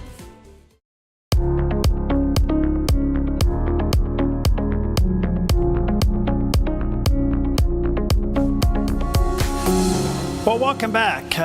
We talk a lot about the headlines of the day, and one of the questions that has popped up, what has happened to feminism? Big question in today's culture. I am so honored to have with us today Janice Fiamengo. She is a retired professor of English, also an author and cultural commentator. She earned her doctorate degree from the University of British Columbia and taught at the University of Ottawa for more than 2 decades, and once an advocate of feminism herself. She now writes and speaks about the cultural impact through her book called The Goddess That Failed, and the also known as the Fiamengo Files, which series. And you can go to her Substack, substack.com/ Fiamengo File, and that's spelled Fiamengo File. And there's a picture of that landing page. Wow, okay, a lot going on. Professor, good to see you. Thank you for your time. Well, thank you very much for having me on your program. Well, a lot to talk to you about, a short amount of time. Tell us your story. What happened? How did you go from one to the other? I just saw that it wasn't true. When I was doing my doctorate, I was surrounded by people who affirmed my understanding of feminism, that it was a movement for social justice that was based on real, measurable problems, and that the history of humankind was indeed the history of men oppressing women, in particular white men oppressing women and other vulnerable peoples. I had been taught, I had read that the United States of America is the worst country in the world, an oppressor nation, an exterminationist nation, imperialistic, misogynistic, white supremacist, etc., and that I should align myself with the enemies of America, all of whom had superior systems of government, and who taught their, dealt with their citizens in more just ways. And I think when you're surrounded by people who believe those things, it's easy to accept until you actually begin to look around at the real world. And once I began teaching at university, I couldn't help but see that it wasn't the case. And I began to think about what it must be like to be a young man sitting in course after course, sitting in university classrooms, being told by pretty much everybody who taught that young man that his sex was responsible for all the evil of the world, that his sex had done nothing good, and that his only role now in a just society was to apologize for his alleged privilege, even though he could look around and see that he wasn't privileged, that in all sorts of ways he was being disadvantaged in, affirmative action programs and special perks and all sorts of ways in which women were being advantaged. But he was to apologize for his privilege, to accept the burden of guilt for historical oppression, and take a step back and let his morally superior sisters and colleagues lead the world into a glorious future in which all suffering would cease and the social order would be placed on a better footing. Wow. And, I just yeah, I thought that was a terribly unjust and damaging message to convey to young men, and also, of course, to the young women who are taught that they're victims, that they should consider everything in their lives as a result of that victimization, that they should dwell in their resentment, their envy, their sense of grievance, that their bitterness was fully justified, and that in fact their right to take revenge on the alleged oppressors and to feel very little empathy for those who fall into the oppressor category. Wow. Was that an aha moment, or did that evolve? Well, it kind of started with September 11th, I have to say. I had been teaching for a year at that point, and to witness the mood of sort of quiet exultation and vaunting that I felt throughout the university where I was working was sickening and terrifying. I realized that I was part of a group of people that were very enthusiastic about their hatred. And so that was the beginning, really, of my journey away from the left in general, away from social justice ideology. And I had already become skeptical of feminist claims at that point, but I began to investigate feminist claims more deeply and just to notice the hatred. If you're looking at a movement and the leaders of that movement, celebrated, admired, and applauded, express overt hatred for a group of people, and even articulate very clearly their desire to see that group demeaned, punished, and even in some cases exterminated. And I'm not talking about fringe radicals, working in the far dark corners of the internet. I'm talking about social leaders, university professors. If you see a movement like that claims it cares about liberation and claims that that it's working for gender equality, you have to really wonder, what kind of deception is being practiced on the public. And so I started to read what feminists had to say, and what they have to say is appalling. And I think everybody should be more aware of that. Wow. So was it the anger and the hate that kind of grabbed your heart? Yes, absolutely. When I signed on to the feminist revolution, I didn't realize that I was going to be asked to hate my father and young men that I taught in my classrooms. And I also didn't realize that I was going to be signed on to a movement that doesn't like freedom of speech, that doesn't like equality before the law, that doesn't believe in the presumption of innocence, and that doesn't believe that fathers are just as important to their children as mothers. Okay. How are you received among your colleagues today? Well, I am retired, and but I began speaking out on these issues about more than 10 years ago. I think I gave my first talk in the fall of 2012. So for the last 7 years of my academic career, I was an anti-feminist advocate. My colleagues were very kind and civil to me, but I think personally, they, quietly, they believed that I was a kook. The Academy is a thoroughly feminist compliant sphere. No dissent from its ideological tenets is allowed. Your title of your book says a lot, The Goddess That Failed. Where it is today, feminism today, and once where you were a part of, it seems to be failing rapidly. And in fact, it's almost taken on another image, especially with the trans movement. How would you describe it today?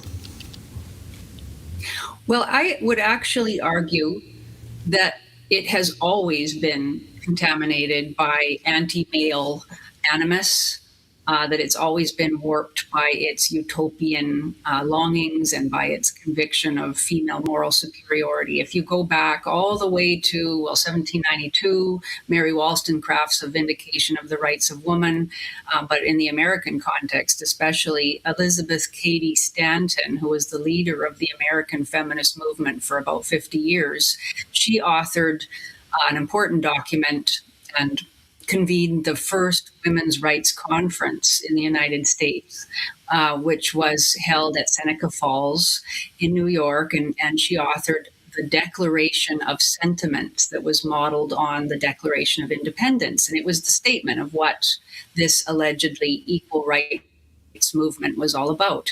I would really encourage everyone to go and read that document. It's widely available on the internet, the Declaration of Sentiments. And it starts off by saying that the history of humankind has been the history of repeated injuries and usurpation on the part of man against woman, having as its direct object the establishment of an absolute tyranny over her. It's a pretty fire-breathing statement. It does not evidence any gratitude or recognition of the male role in building a civilization that cared about women and children. Men and women attended this conference, and men signed this Declaration of Sentiments, which goes on to list all the alleged injustices and injuries that men have, allegedly perpetrated against women. Many of them are untrue. It talks about how men, for example, have denied women the opportunity to have a higher education. Many of the signers of that document must have known it wasn't true. Elizabeth Cady Stanton herself had been educated at the elite Troy Seminary, which was established in, I think, the late teens of the 19th century in order to guarantee female students an education that was equivalent with men. Oberlin College, for example, had opened its doors to women in 1837, and many other institutions of higher education had done the same in the years afterwards. So we're talking about a declaration in 1848 that made claims about women's universal oppression that were not even true at the time. And as the years went on after that declaration, many of the alleged injuries were remedied by all male parliaments and male voters who were very keen to listen to women's demands and women's complaints, to act to alleviate any injustices that women claimed they were suffering under. So that is really the thing that matters most to me, is that feminism from the beginning has lied about the condition of men and women in American society. And I don't see how we can believe what feminists claim today when we know that the entire history of the movement has been based on dishonesty. So, but to go to your question about what feminism is all about today, it has become an ever more radical movement aligned with Marxism, stating overtly its hatred. Leaders like Robin Morgan have said that the oppressed have a right to class hatred against the class that is oppressing them. A professor named Susanna Walters wrote in 2018 an op-ed in the Washington Post called "Why Can't We Hate Men?" She teaches young men. She makes judgments about male colleagues every day at the university, and yet she has made clear that she believes an entire class of human beings should be discriminated against simply because they were born male. This is not at all unusual. There was a professor named Sally Miller Gearhart who actually, and again, this is a university professor, not a wacko writing an internet blog. She advocated that the number of men should be reduced to 10% of the human population through new reproductive technologies, and that this would be the way to guarantee peace and prosperity in the future. So we've come to the point now where men and women, or where feminists cannot even, of course, define what a woman is, and who teach women that the worst slavery is to marry and to bear children. This is based on Engels' book from 1884, The the origin of the family, private property, and the state, which was based on Karl Marx's papers after he died, in which the situation of a woman in marriage was directly compared to the situation of the oppressed worker under capitalism. All right, let me take a quick break here. The book is entitled The Goddess That Failed. And also she has what they call the Fiamingo files available. Then you can go to substack.com/Fiamingo file, and that's spelled Fiamengo file. There's a picture of that landing page. Let me take a quick break. We'll have more for the professor when we come back. Having Kelly's be an automotive shop that takes care of people first is everything that you could hope it could be. Customer service and caring about others first is extremely important, and why we come here and why we keep coming here, and now why our children come here. The first experience they had with Kelly's, got in right away, took care of them, was honest with them, and they were like, I'm going nowhere else but Kelly's from here on out. And so just in one experience, you have 18-year-old kids being like, that's where I'm taking my car.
Pastor Jack Hibbs, championing religious liberty, a deep love of God, freedom, and America.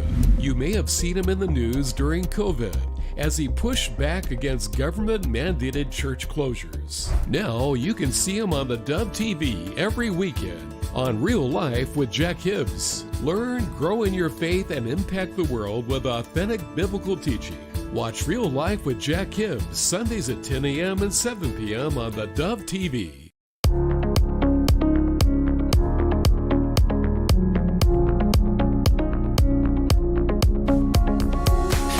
Welcome back. What an honor to have with us today Dr. Janice Fiamingo, professor of English, retired from the University of Ottawa. She's written a book that is fascinating, The Goddess That Failed. By the way, where can they get the book? Anywhere where you buy books, Amazon, all the other outlets. Okay, check it out. And then she has substack.com/Fiamingo file, and that is the landing page there. Gosh, I have a big question in little time, so I'm going to have to get you back. This is fascinating. I think the anger-hate issue is just such a... you've clarified so many things in my own mind about that. But overall, feminism's attack on men, fatherhood, young men today, dealing with depression and loneliness, and ultimately the biblical definition of feminism, masculinity, and family is all thrown under the bus. I wonder if we understand this.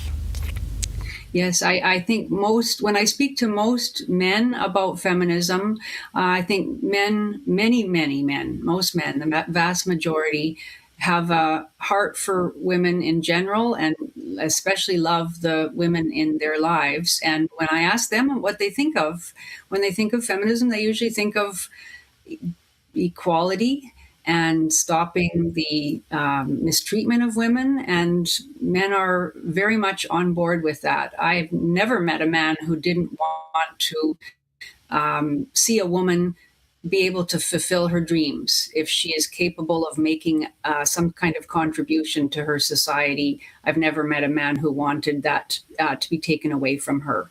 When I speak to women about feminism and their sense of gender relations, I notice that there is quite a lot of resentment. There's a general sense that women have been a historically oppressed class. Many women believe false ideas that have been spread by feminism, all sorts of things like that women couldn't get credit cards before 1974, or that women couldn't have their own bank accounts, all sorts of falsehoods. And of course, terrible statistics about sexual assault and sexual harassment and abuse in marriage and domestic violence, etc. And I think that has really done damage to both young men and women in some of the ways we've talked about, and in a general inability on the part of women to recognize men and boys as hurting people who also suffer. As you said, there's a terrible problem with loneliness. Many men are retreating from the world. They've been told that their masculinity is toxic. Some of them have been told that by their mothers. I have a chapter on that. Their experiences of discrimination, for example, in equity hiring and diversity policies, are not recognized. The attitude is that men have had it too good for too long, and now it's their turn to step back and maybe even suffer a bit because they deserve it. A lot of young women are bitter and angry. They're taught to rage. They're taught to act out, not to control their feelings. It's the opposite of what we should be doing. So in all sorts of ways, we're miseducating our young people and preventing what is the most natural and civilization founding act of all, which is young men and women coming together to create families and to build stable homes for their children. Men are told that their desire for that is somehow wrong. Women are told that it's a form of slavery that they should put off for as long as possible or avoid altogether. And what we find in surveys now is that many young women have a very low opinion of men. Men don't have a low opinion of women in general. They have a very high opinion of them. And that about half the number of young women want to marry and have children as young men do.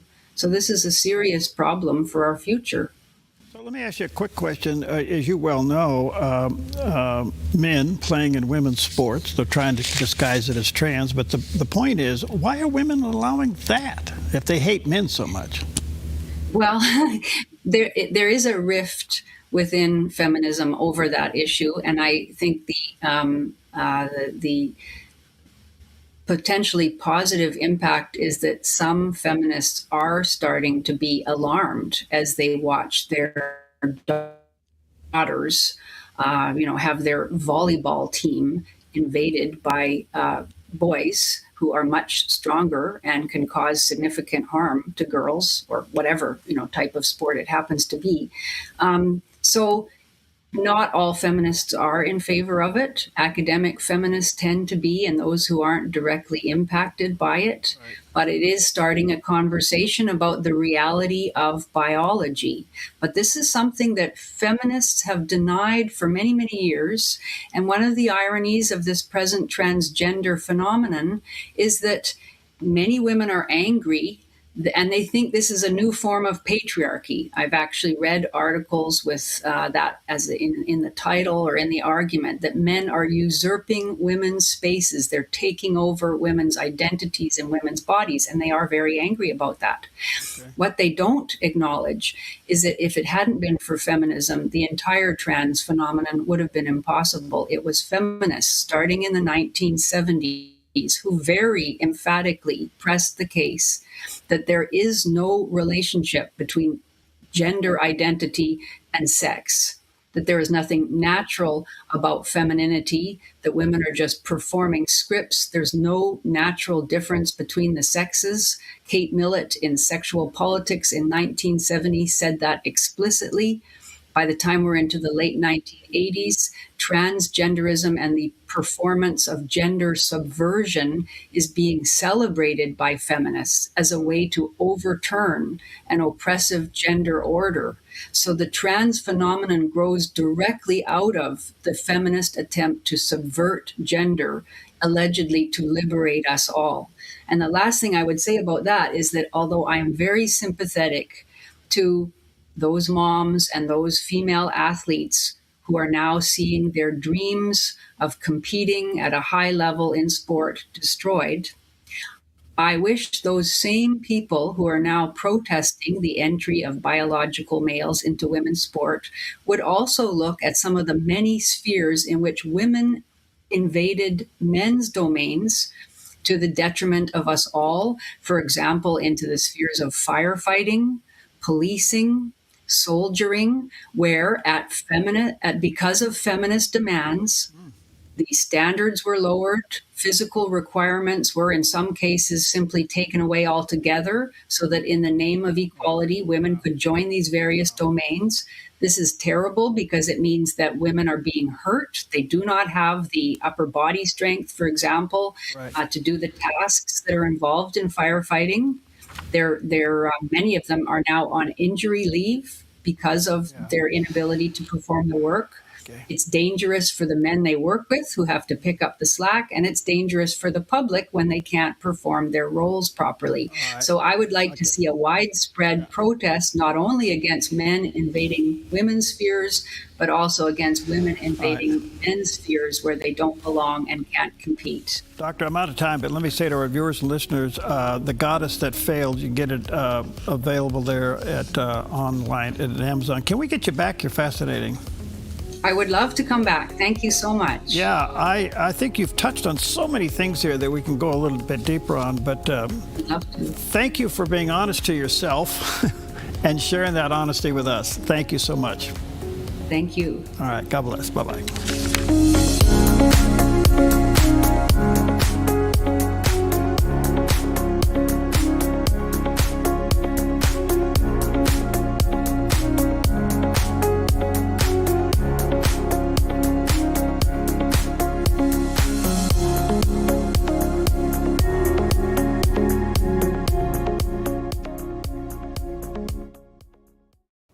Hi, I'm Paulina Leiser, producer and host of The Ancient Church. Join me Sunday evenings as we explore Orthodox Christianity, its history, theology, worship, and living traditions. The Ancient Church, Sundays at 6 p.m. on the Dove TV.